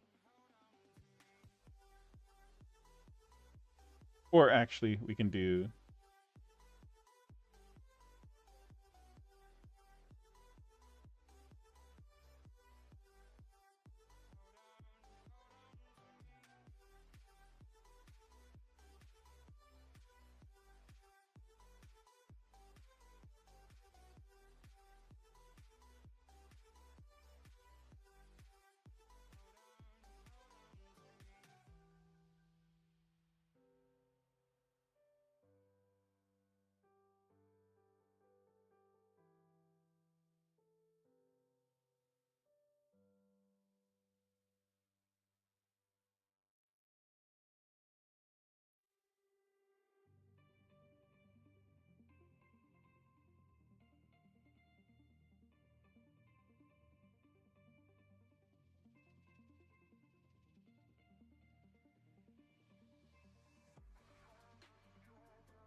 okay, there. So this will just get the first song that is within the range, right, of this, or it'll just return default.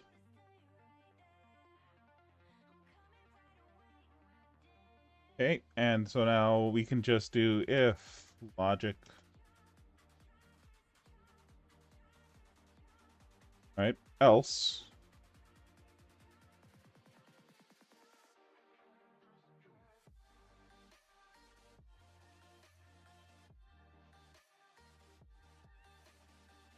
Let's see what chat's saying. Yeah.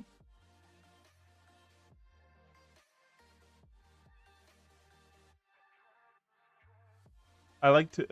There are no compile errors. Well, I know that what I broke, I just don't bother to fix it. It can't download stuff. Yeah, I'll switch to my. Yeah, Notepad. It might serve you just as good. We're getting back to using Notepad with this one. You have to set up some plugins for VS Code to work with Unity, and this. I'll DM you a tutorial. Okay, that's nice of you, Ro. I didn't know that though. That's. I didn't realize that there was extra steps. Nick, yes, but my VS doesn't support accessing the internet. Basically, why? It's because I messed. Oh, oh yeah, Roman. Exact same response. Okay, exact same response. and OT just can't access it because I have like additional security. Okay, yeah. That you're looking at about anywhere from 5 minutes to 6 hours of research involved in trying to figure that mess out, bro. If it's something that you want to try to figure out, there's always a way around it. It's just you have to figure it out. I think everybody has gone through the whole scrounging through various websites, Microsoft websites, and forum boards to try to find instructions on how to take care of your specific issue with PowerShell through PowerShell. Um,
yeah, we're doing too much here. I just realized that.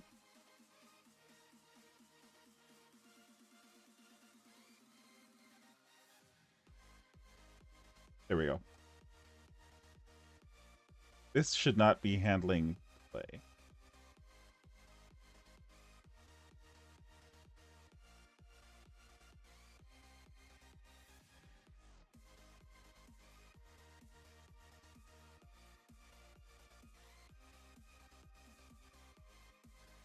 There we go.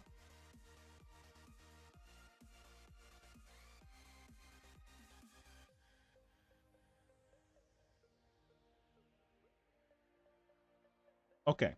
So now that we have this, all we have to do is just populate the music logic now over here and just call play music, right? At different thresholds. So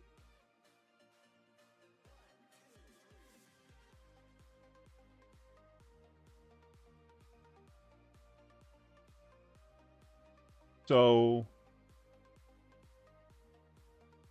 we also want to make sure that the song that we're telling it to play is not the song that it currently is playing.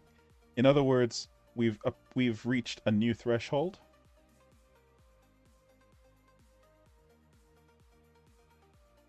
We've reached a new threshold, right?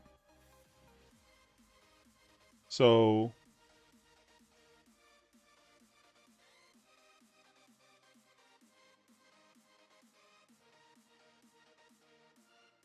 hmm,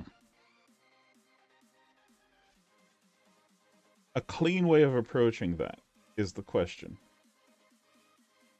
that we want to ask. So we could do it inside of. I think we. I don't think we have to worry about it because I think we already do that inside of the audio manager.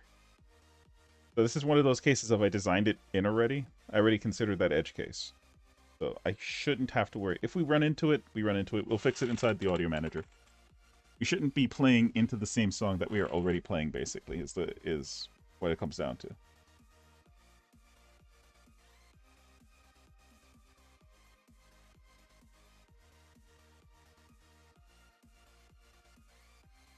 Okay, and then we're going to do this, which is public. And we're going to want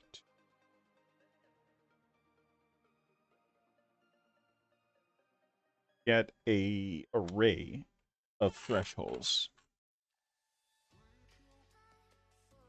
So we do a float array.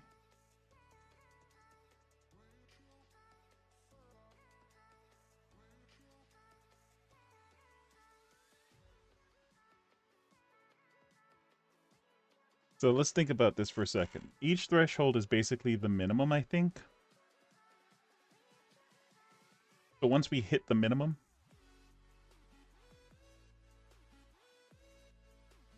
then that is when a song would normally be played, so long as it's underneath the maximum.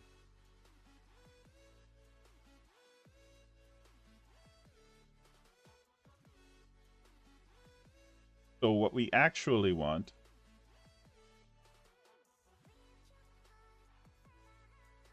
is the maximum.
Okay, there. So now we can get the thresholds for these different songs. So for every max that we get to, we can trigger this and say, "Hey, yeah, now it's time to play a new song."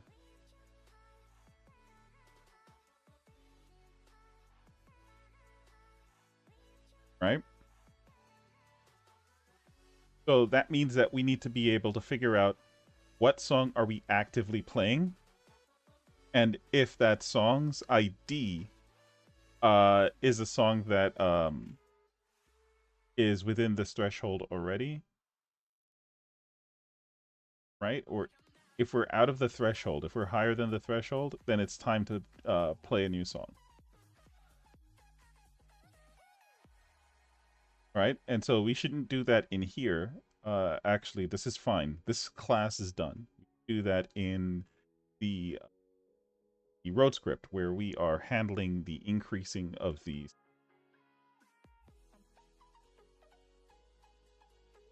Okay.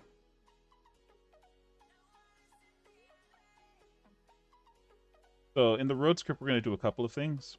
One, and the most important thing, is we're going to make a serialized field. And it's going to be the audio play data. List data.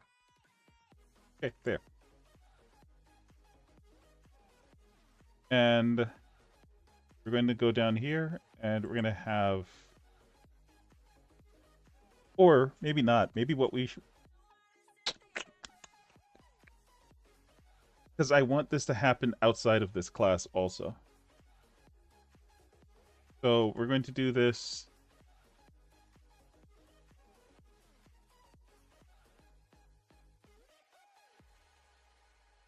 We're going to do this. I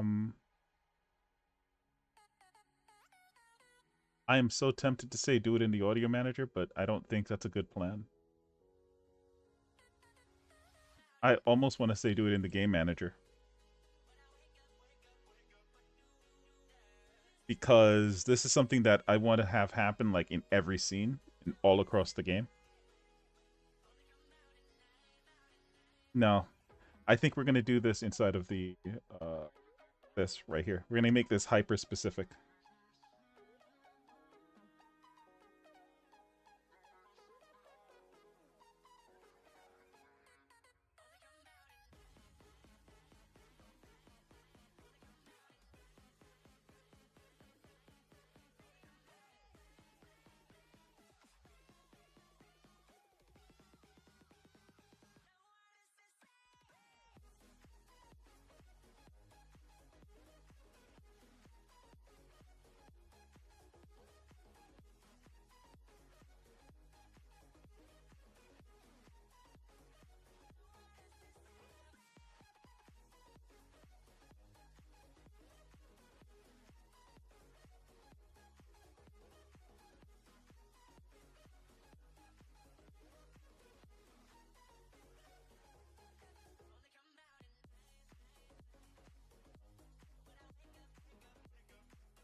Did I make that private?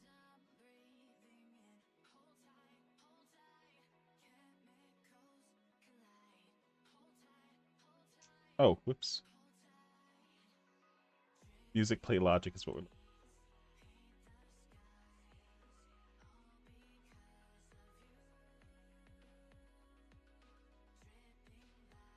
Music play logic.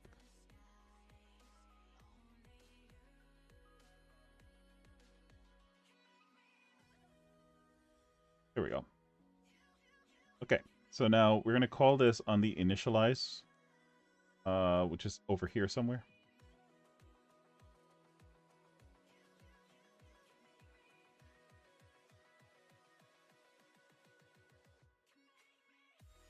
Okay, so now that we have our thresholds, the next thing is to check against the thresholds for when it's time to change the music. So we need our current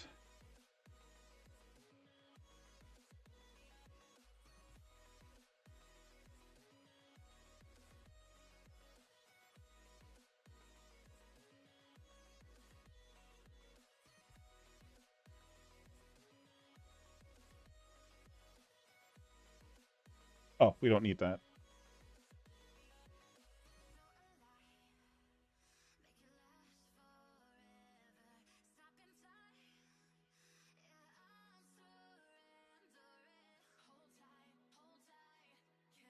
So first, our active threshold will be.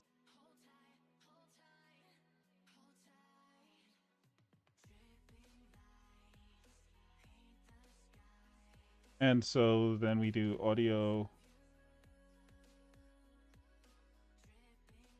And we just do play music. Okay, so this is the logic. Right? And then after that, we say active threshold is equal to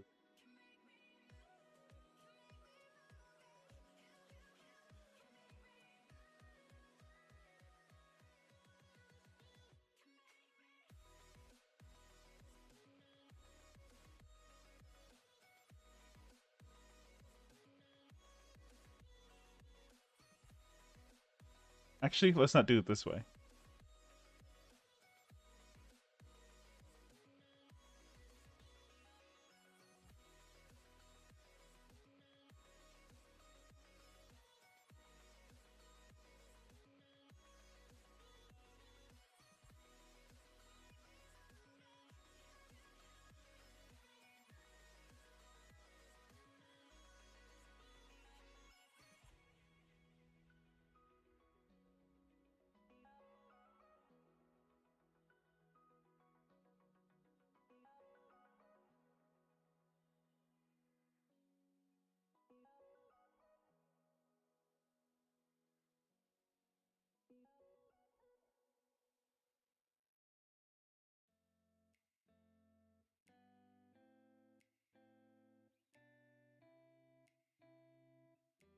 So we're going to do.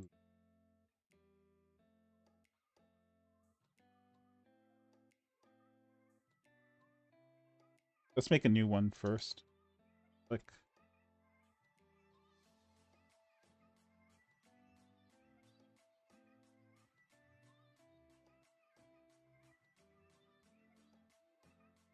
It's supposed to return a value. Okay.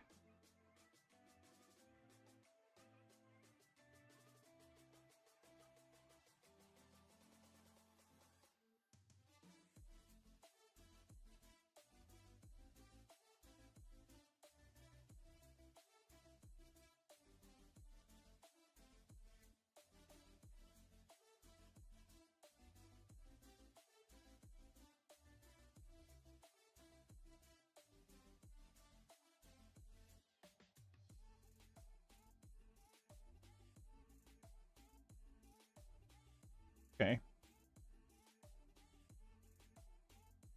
Let's see. Chat's moving.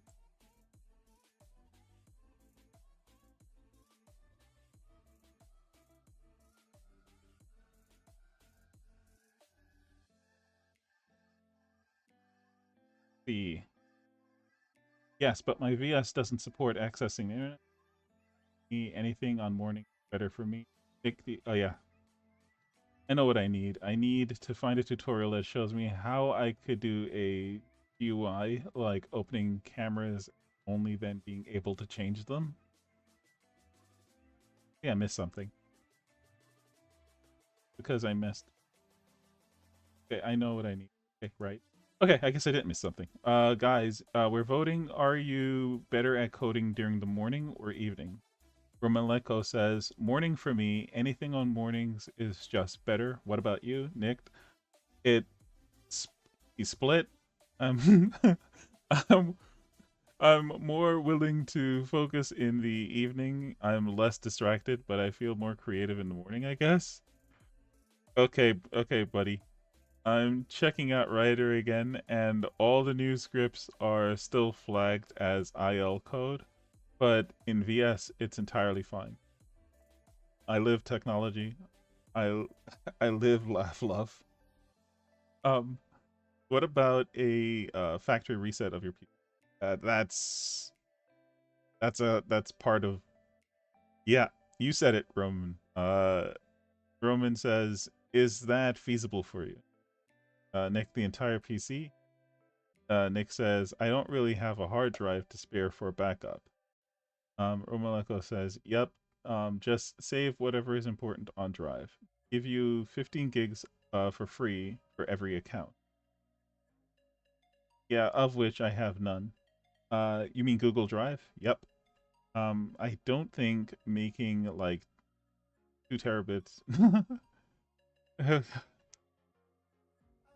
Do you really need 2 terabits of information? Like 90% of I have I think 1 terabit hard drive on this, and I think it's like 200 gigs, and like 100 of that is basically the operating system.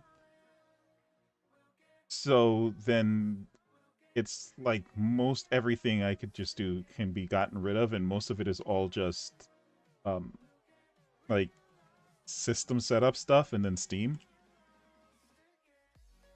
You know what I mean? So if you really think about it, do you actually have 200 terabits worth of information that you must hold on to, Nick? I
think it's basically this slot.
Okay, so basically, when we try to get the current threshold, we'll get the audio file, and then we'll find the first one that matches the current threshold plus one. In other words, that the max speed is less than, let's say it's zero. Let's say we just start off with zero. So that means that we're going to like check one. And so we want to find the one that has a max speed that is less than this plus the 0 plus 1, and also has the minimum speed is greater than what? Yeah, this is no good.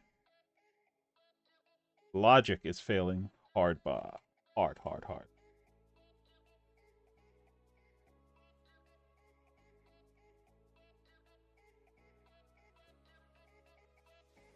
All right, let's start with over here, because if that's wrong, this is wrong. So x dot.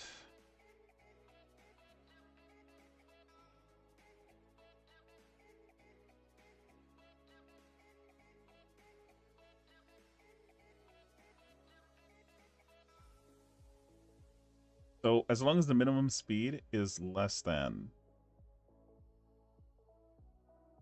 is what this is saying. Does that make sense?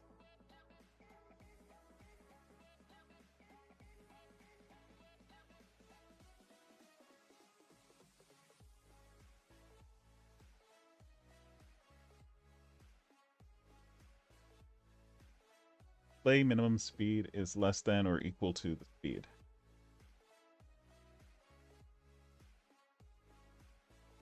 What am I trying to do?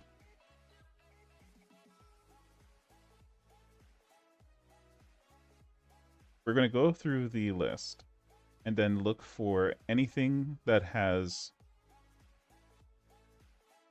the current speed being within its range.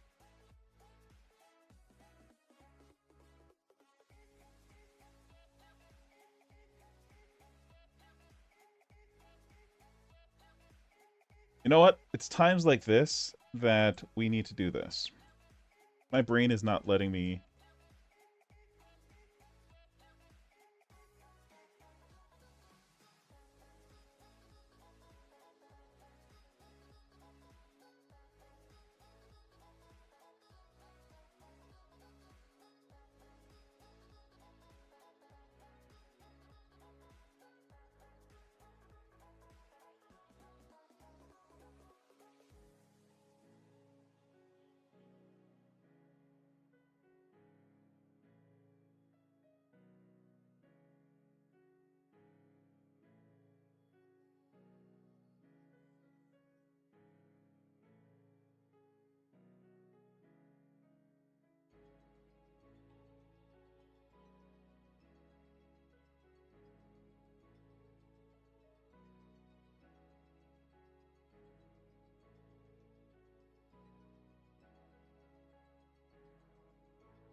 There we go.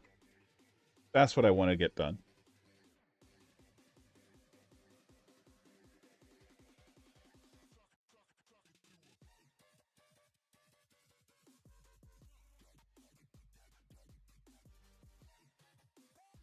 Okay, got it.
We don't need this anymore.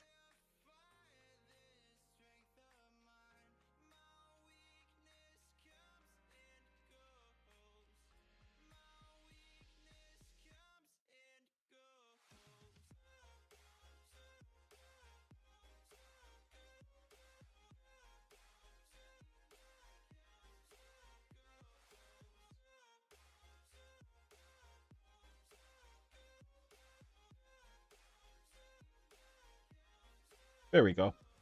Perfect.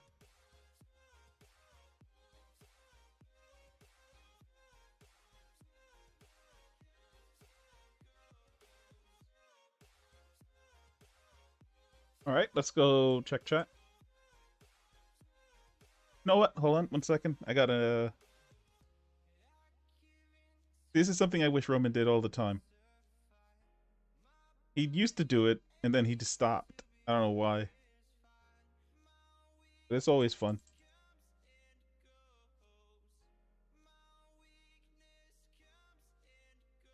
Because with rewards come punishment.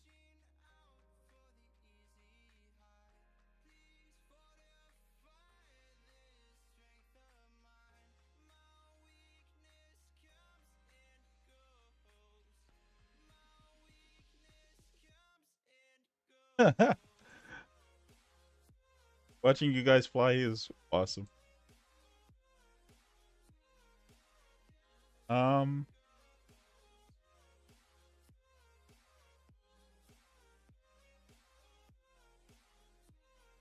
give you 15 gigs. Yes. It's not bits.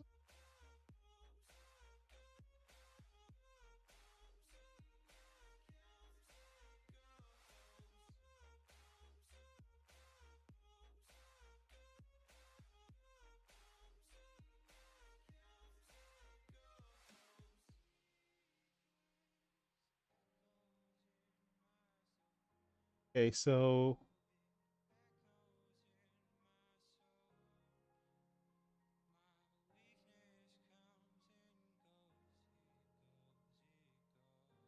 where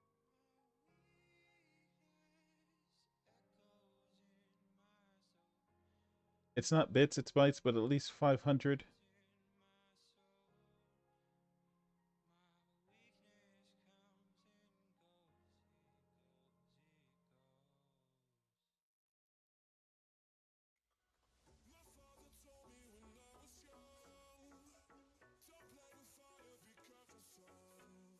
Also, I have limited internet, so it's not really okay. I need to pay like 70 USD for uploading, downloading it back. Jeez. Rough, yeah. What I'm trying to do... That's a good question.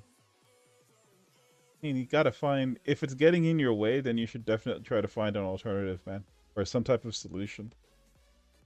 I mean, you know, if you think it's gonna be worth it, then do it. If not, I hear you. Fine. I calced that 500 gigabits would cost me 500 ZL unused.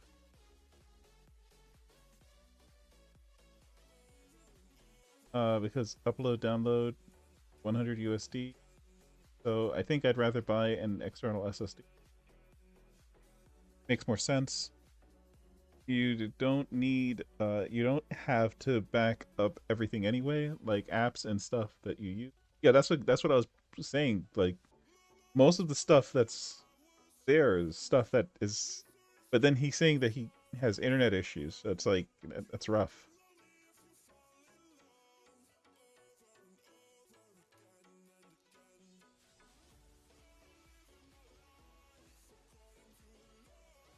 That's true also.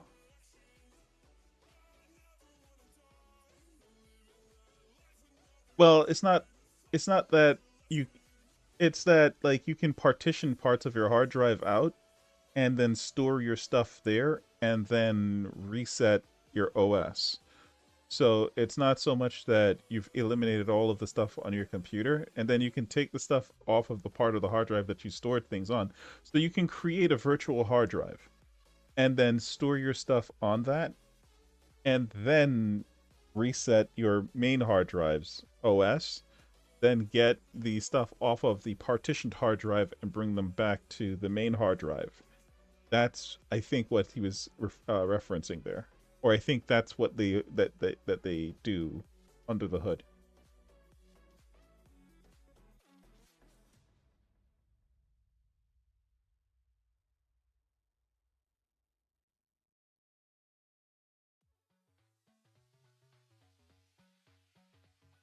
Yeah, I hear you, Nick. If you're, I mean, I don't know where you get your PowerShell issue from unless somebody actively did something like that. You can have the case where like your firewall would have done that for you, and so it's really just a matter of going in and changing settings on your firewall. You know, like that's a possibility. Okay.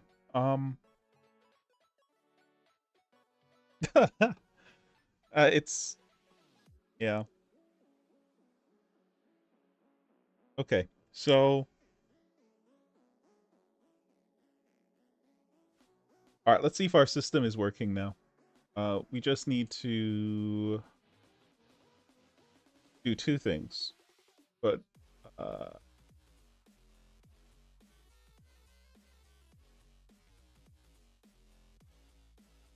right, so we have this get next threshold. So where is the road script? Here.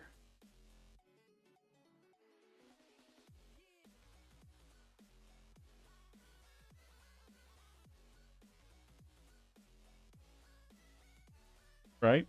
So every time that we do play music, uh we'll handle that, and then we can get the active threshold. Uh and do that here.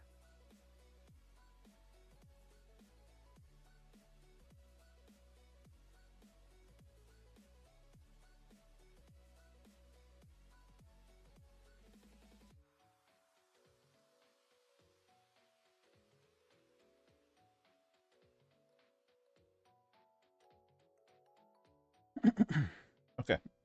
I like this. This is a nice compact script, and we can just throw this in update and call it a day.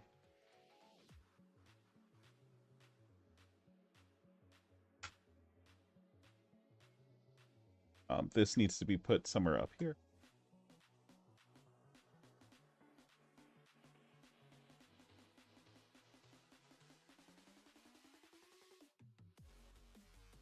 Okay. We need to create the scriptable object, and then we need to populate it with some music. And define them. This is saying that we have issues somewhere. Let's save our entire project. There we go.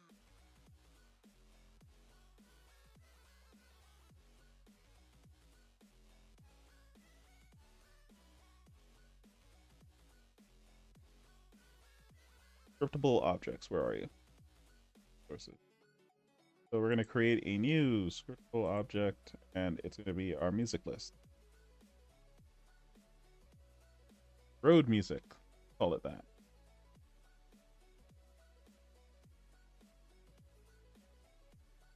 Ah, weird. Oh, I know what it is. We're forgetting stuff. System realizable.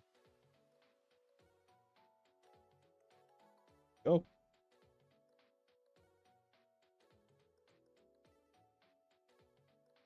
Oh boy. There it is. Okay.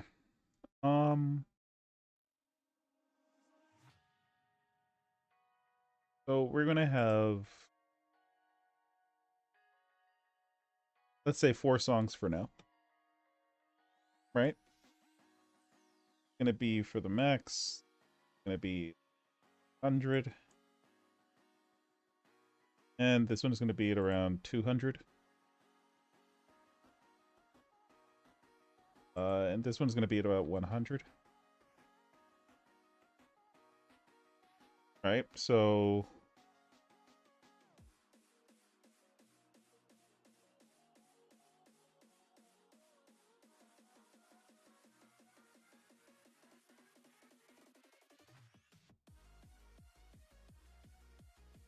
let's just get 4 random songs and plug them in. They have to be cyberpunk though.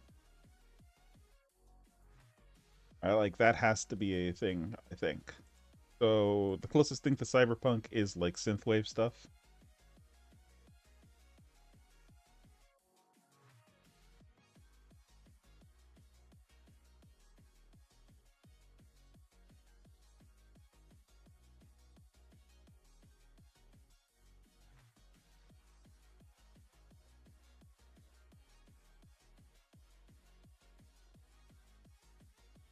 And I'm not too worried about if they loop or not.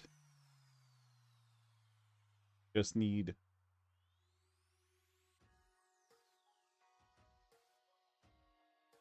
okay. So we need a folder to store our music. Don't think we made an audio folder, did we? Oh, all right. Audio.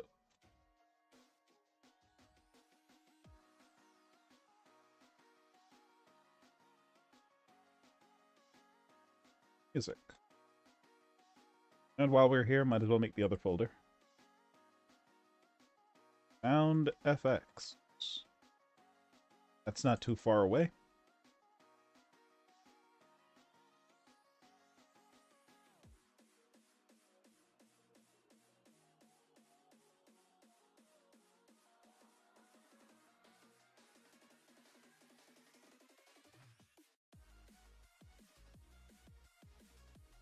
Like at this point, I've gotten so used to my mouse just doing random things that I just, it's like water off a duck's back for me.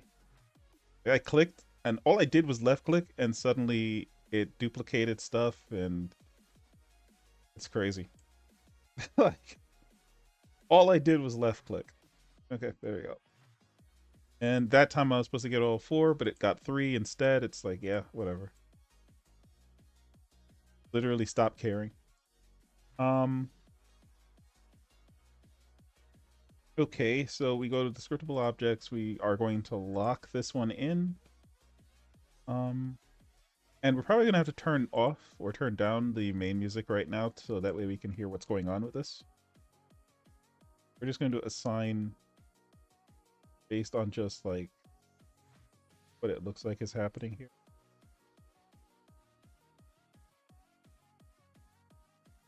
All right, so let's turn well, first let's run it and see if it runs or not. Or if we're going to get like an error and things. So this should only require me this. Unlock this real quick. And we can just get that, assign it. Okay. Unity has sound on.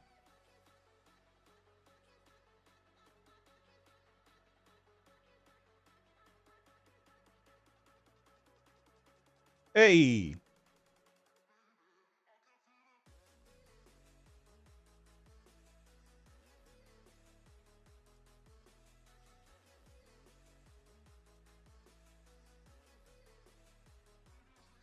So we should hear the transition once we get to like, I'm going to bring this up to, let's say, uh, 90. There we go.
Okay, so I don't know if you guys heard that, but I don't think you guys could hear that one. I'm going to start it over. And I think I have to get OBS to actually, I'm going to just turn on general audio. So, air blast warning. I'm going to try to keep it. Hey.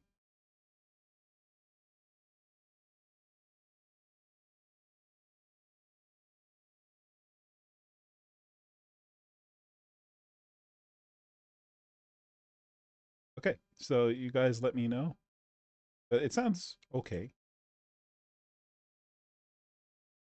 Okay, I'm going to run it now.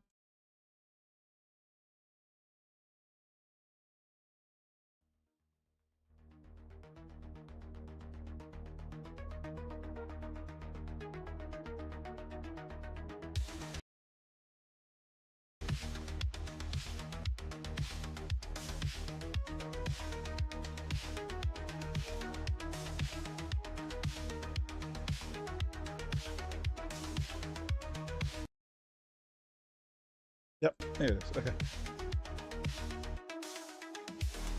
Ah, shoot. Need to fix something. This needs to be at 5 or 6, I think was the number. There we go.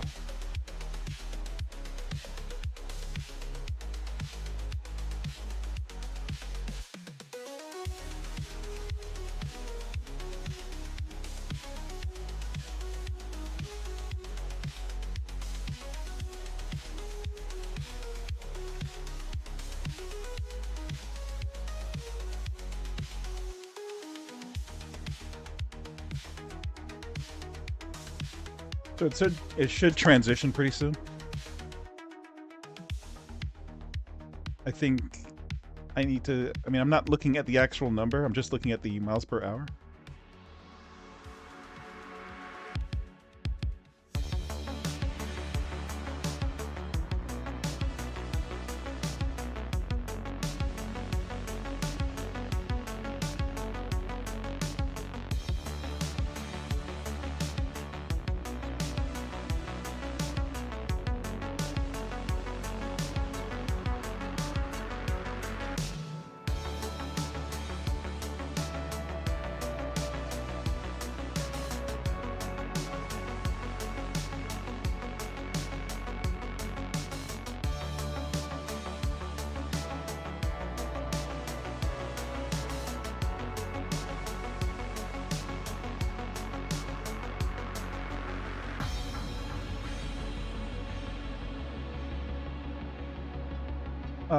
Let me change something real quick. Over.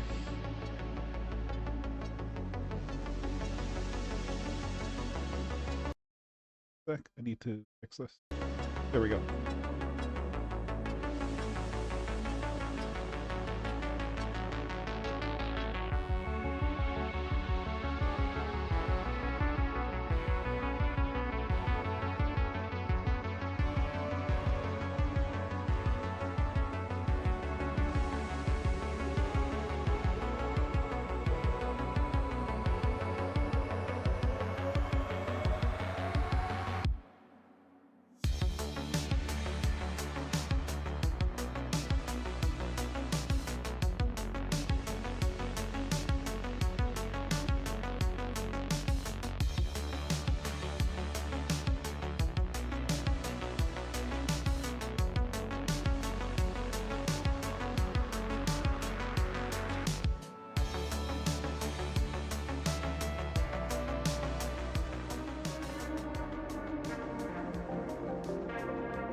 Okay, so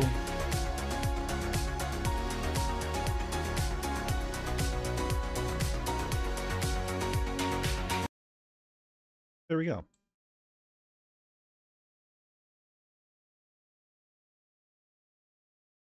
All right, we got audio sort of working. Something weird was going on there, like it would freeze.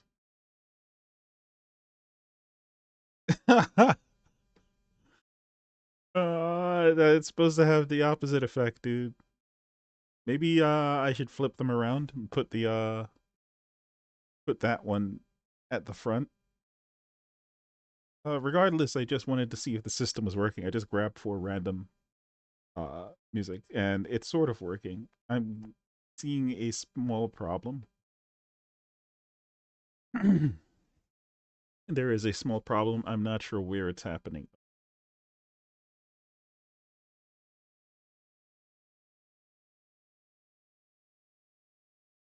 There is a small problem.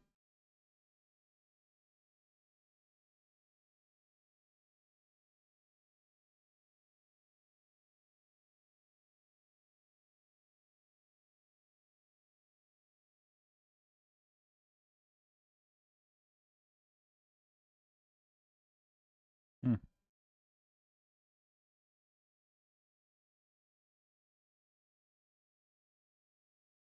I'm okay with it though.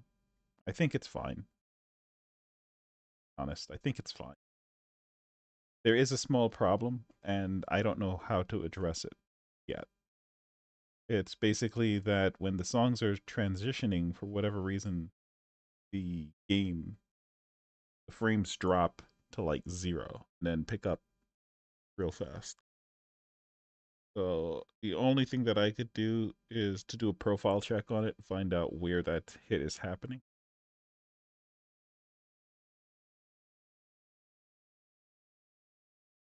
Actually, hold on. The only thing I could think of that could be causing that is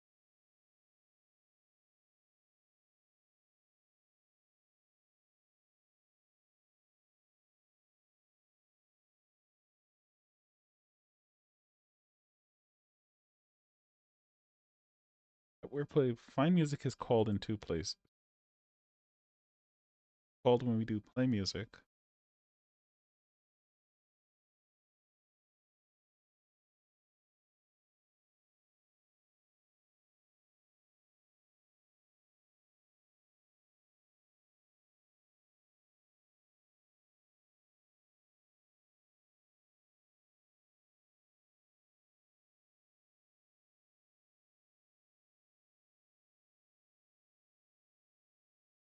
It returns.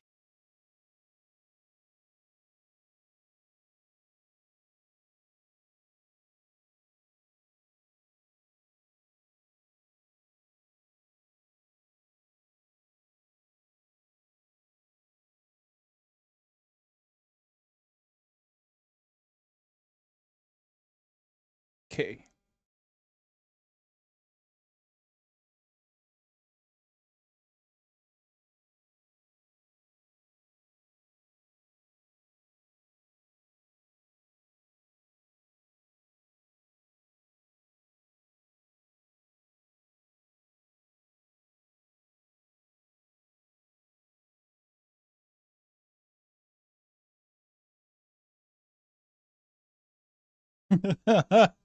Which is weird because why would I be sleepy from my own alarm? That that sounds like you have some inner demons that you need to contend with.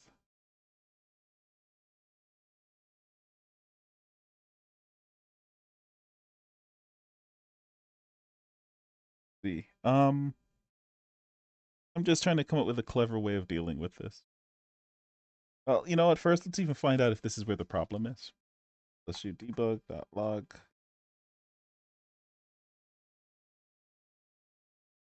And we'll actually put this over here.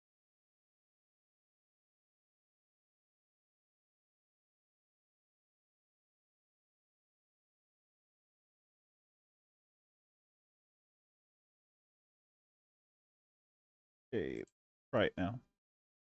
This should only be getting called twice. There it is. Let's just manually increase these. There's going to be no sound. I have a sound turned off. That was really just to test it.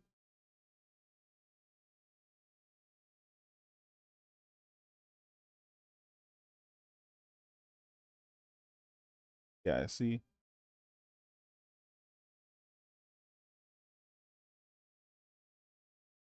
Actually, I need to test something.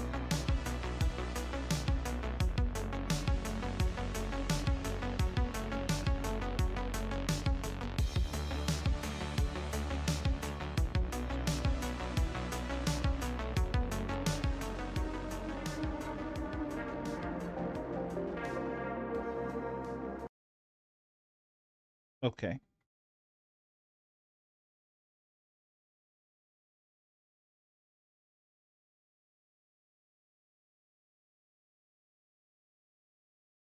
So it's getting called once each time, but this is getting called twice. I want to see if I could figure out how to get this called only once.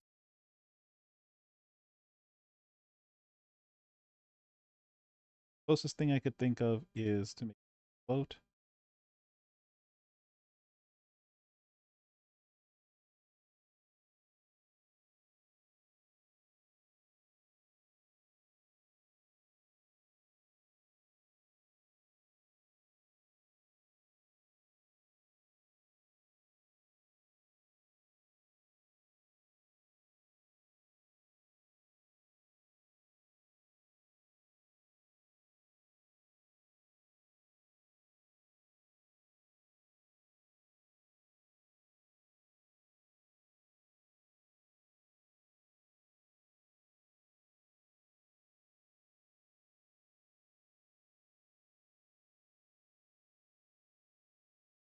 Okay.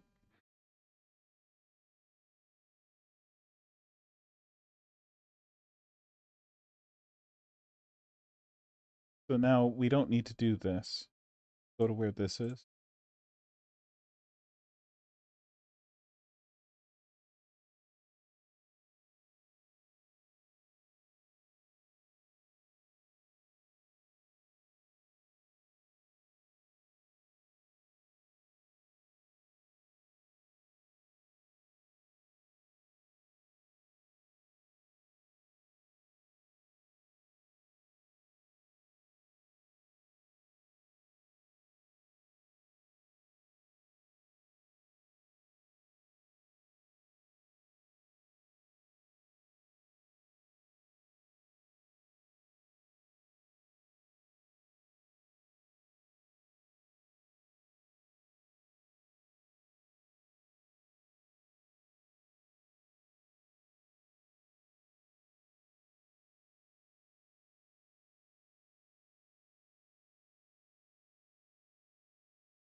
There we go.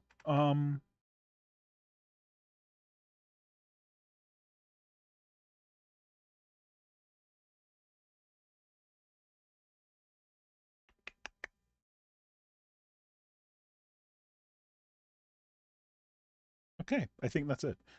We just need to initialize this now because of how we set it up.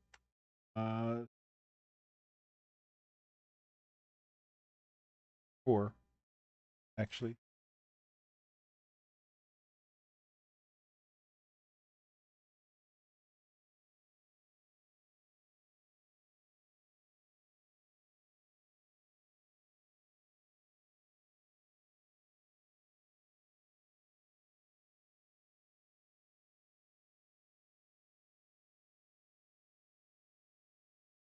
There.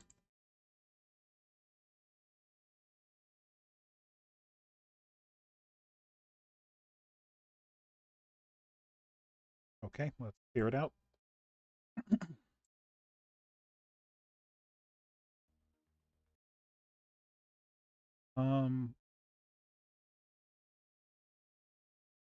Okay, hold on. This sound makes me want to fall asleep all bit. Weird. If you can call ADHD, what is your stance on semantic versioning? I have no clue what that is. That's my stance on it. Okay, let's test this out.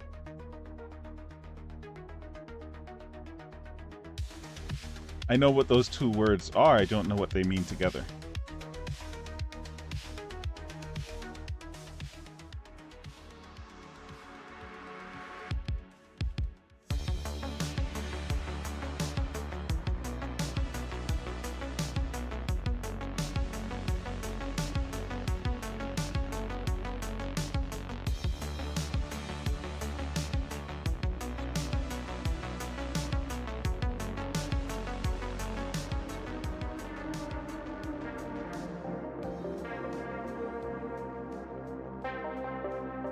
Did I forget to save?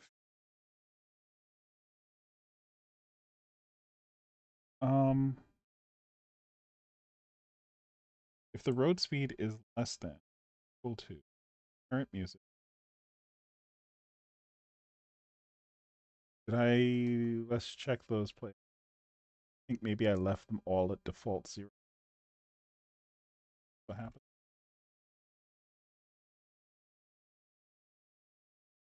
Yeah, I left them all at okay, gotcha. This needs to be 100.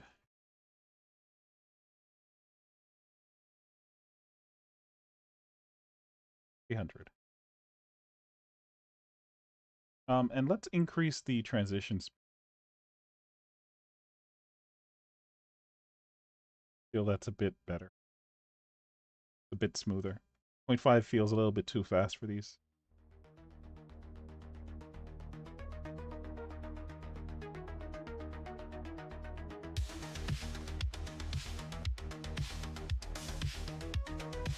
Okay, so at around 100, it's going to skip.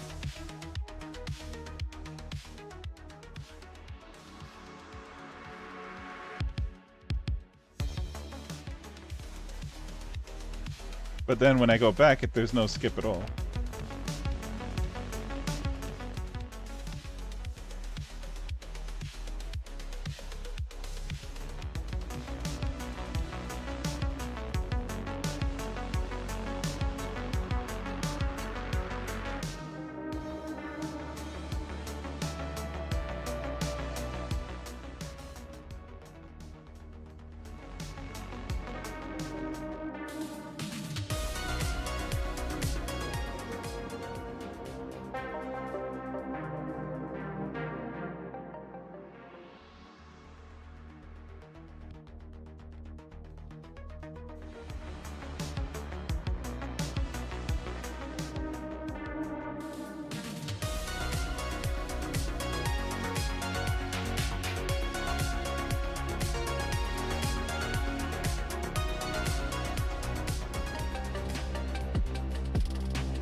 Let's increase this a bit.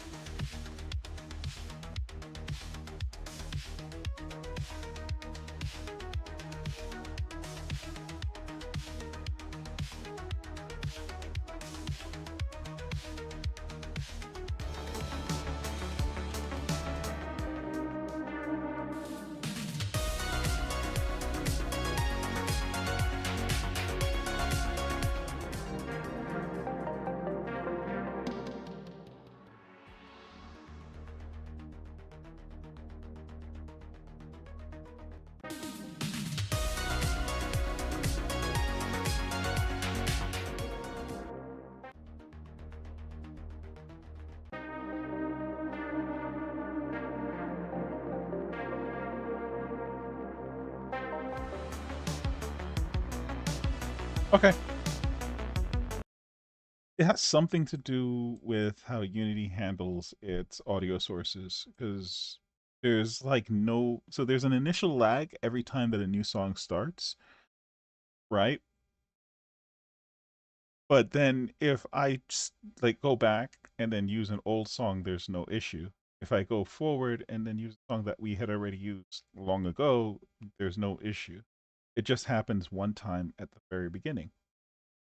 And then it doesn't happen ever again. So I'm a little bit jarred about that.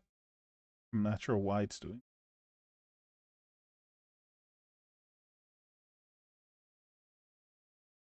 I don't know.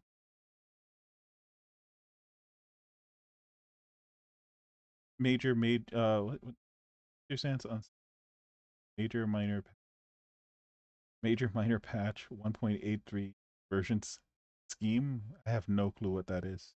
I'll look up what semantic versioning is right.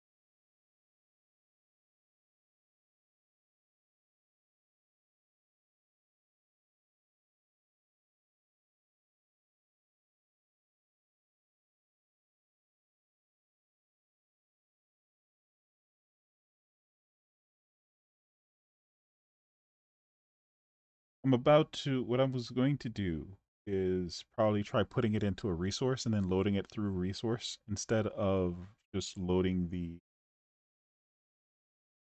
file directly, the audio clip directly. Semantic versioning 2. Major minor patch. Different version.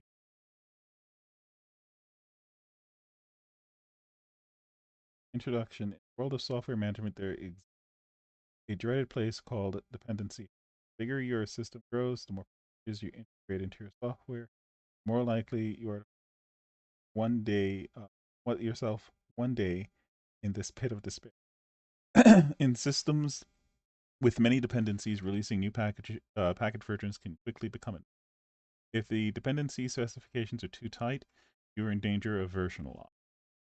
If dependencies are specified too closely, um, okay,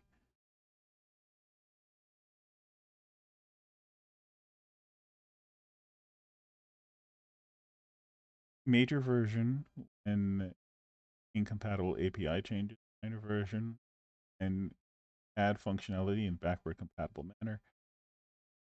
Patch version when you make backward compatible bug fixes. Additional labels for pre-release. Okay. Call the system bug fixes. That's a very mouthful way of basically then saying, hey, this entire thing I just spent 3 paragraphs describing is semantic versioning. Quite a bit.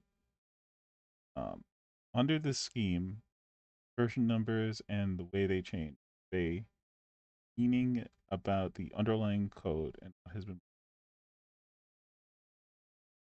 So in object oriented, the way that you're supposed to code is you're supposed to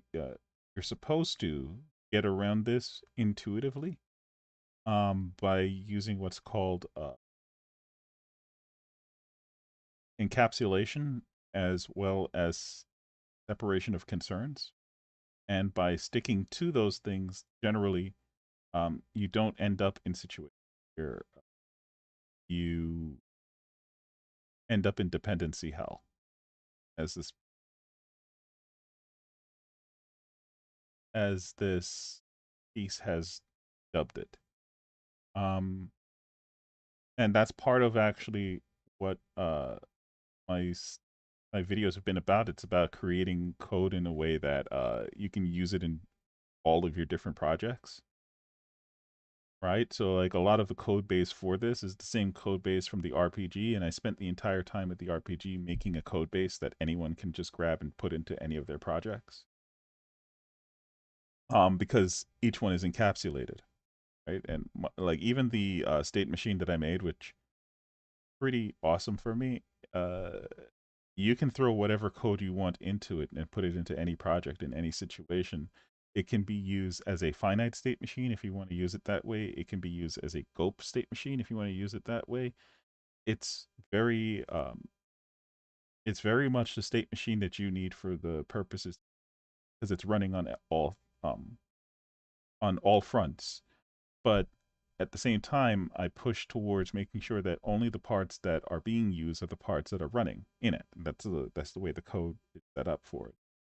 Um, Otherwise, it just if you want to use it's just raw basic functions, it'll function like a finite state machine. That's what it's supposed to do. It lets your logic control the flow of your game, but then when you switch states, that state is what's running. So if you're running things outside of the state machine, then that's on you, right? That's basically how it's set up. Um, but that's just an example of how to do this kind of thing.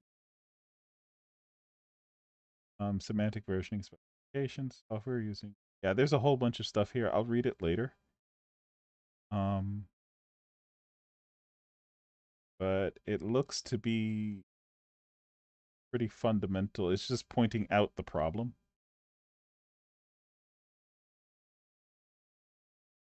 But it's mostly about version control, is what it looks like.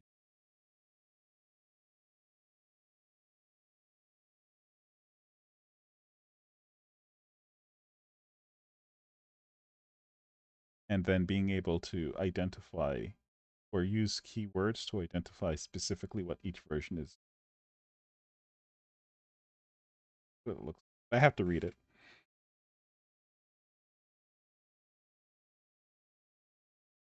It's interesting, but I have to like dig. I think this is actually where I'm going to call it. I got the music running. I think the um, that is two of the.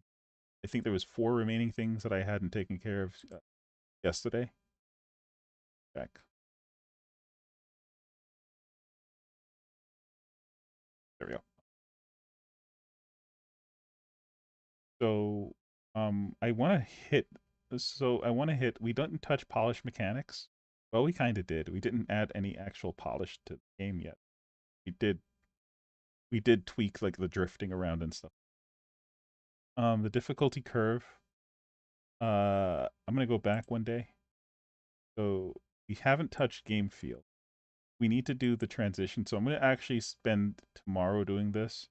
I'm gonna make the introduction screen to the game, and then I'm going to make the start menu, and you go into the actual game and play it. That's tomorrow. Audio feedback. We're good here. I'm gonna call this done. The only thing that we have to add is the sound effects, but because the sound manager is working, that's like a no-brainer. That's basically we just need to spend probably not tomorrow, but the day after, just going through all of these different sound effects and then um, adding them in. So right now, I would say we accomplished two. We only have one, two.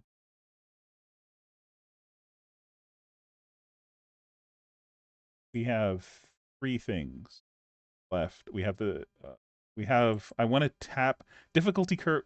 Difficulty curve is done, as in the difficulty system is done. So I should probably do this. I just need to apply them the way that I feel be better. Like the difficulty class is done. I need to do some research on game feel, and then the introduction screen, start menu, and the main menu for like handling settings and pausing the game.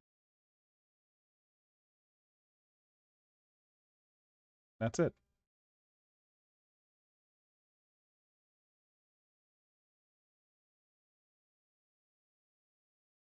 Um, I can't answer if loading it to RAM is going to fix anything because the only thing that I could think of is throwing it into the resource, this thing, this folder over here, this folder. Anything inside of this folder, Unity will load immediately, like on play. So I'm thinking maybe that's what I have to do. And so this is just loaded ahead of time. But it's kind of annoying. I don't know if you see it on the replay. I'll play it one more time so it can be seen. This should be, I think the number that we came down to was like 7 is a good number for this. And play it. You're going to see, I'm going to make the screen very big. I'm going to just manually change the game speed.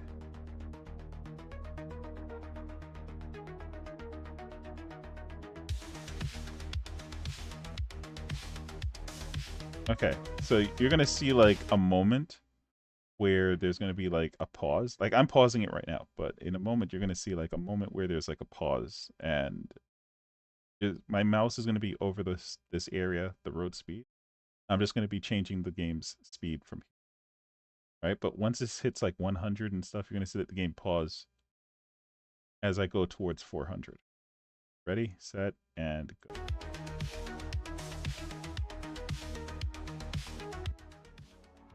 There is one pause.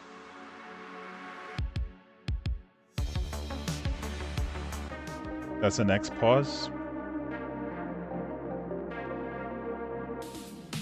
And there was like no real pause there, but I mean,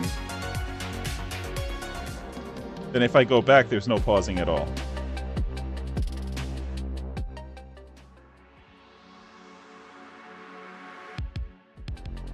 So now I can just transition through all of them and there's like no pausing.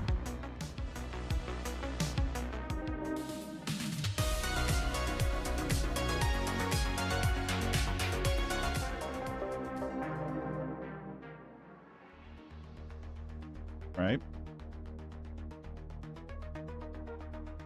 So it's like once it's warmed up, it's like yeah, we can. But I don't know if you saw the pause on your screen, but I felt it on mine.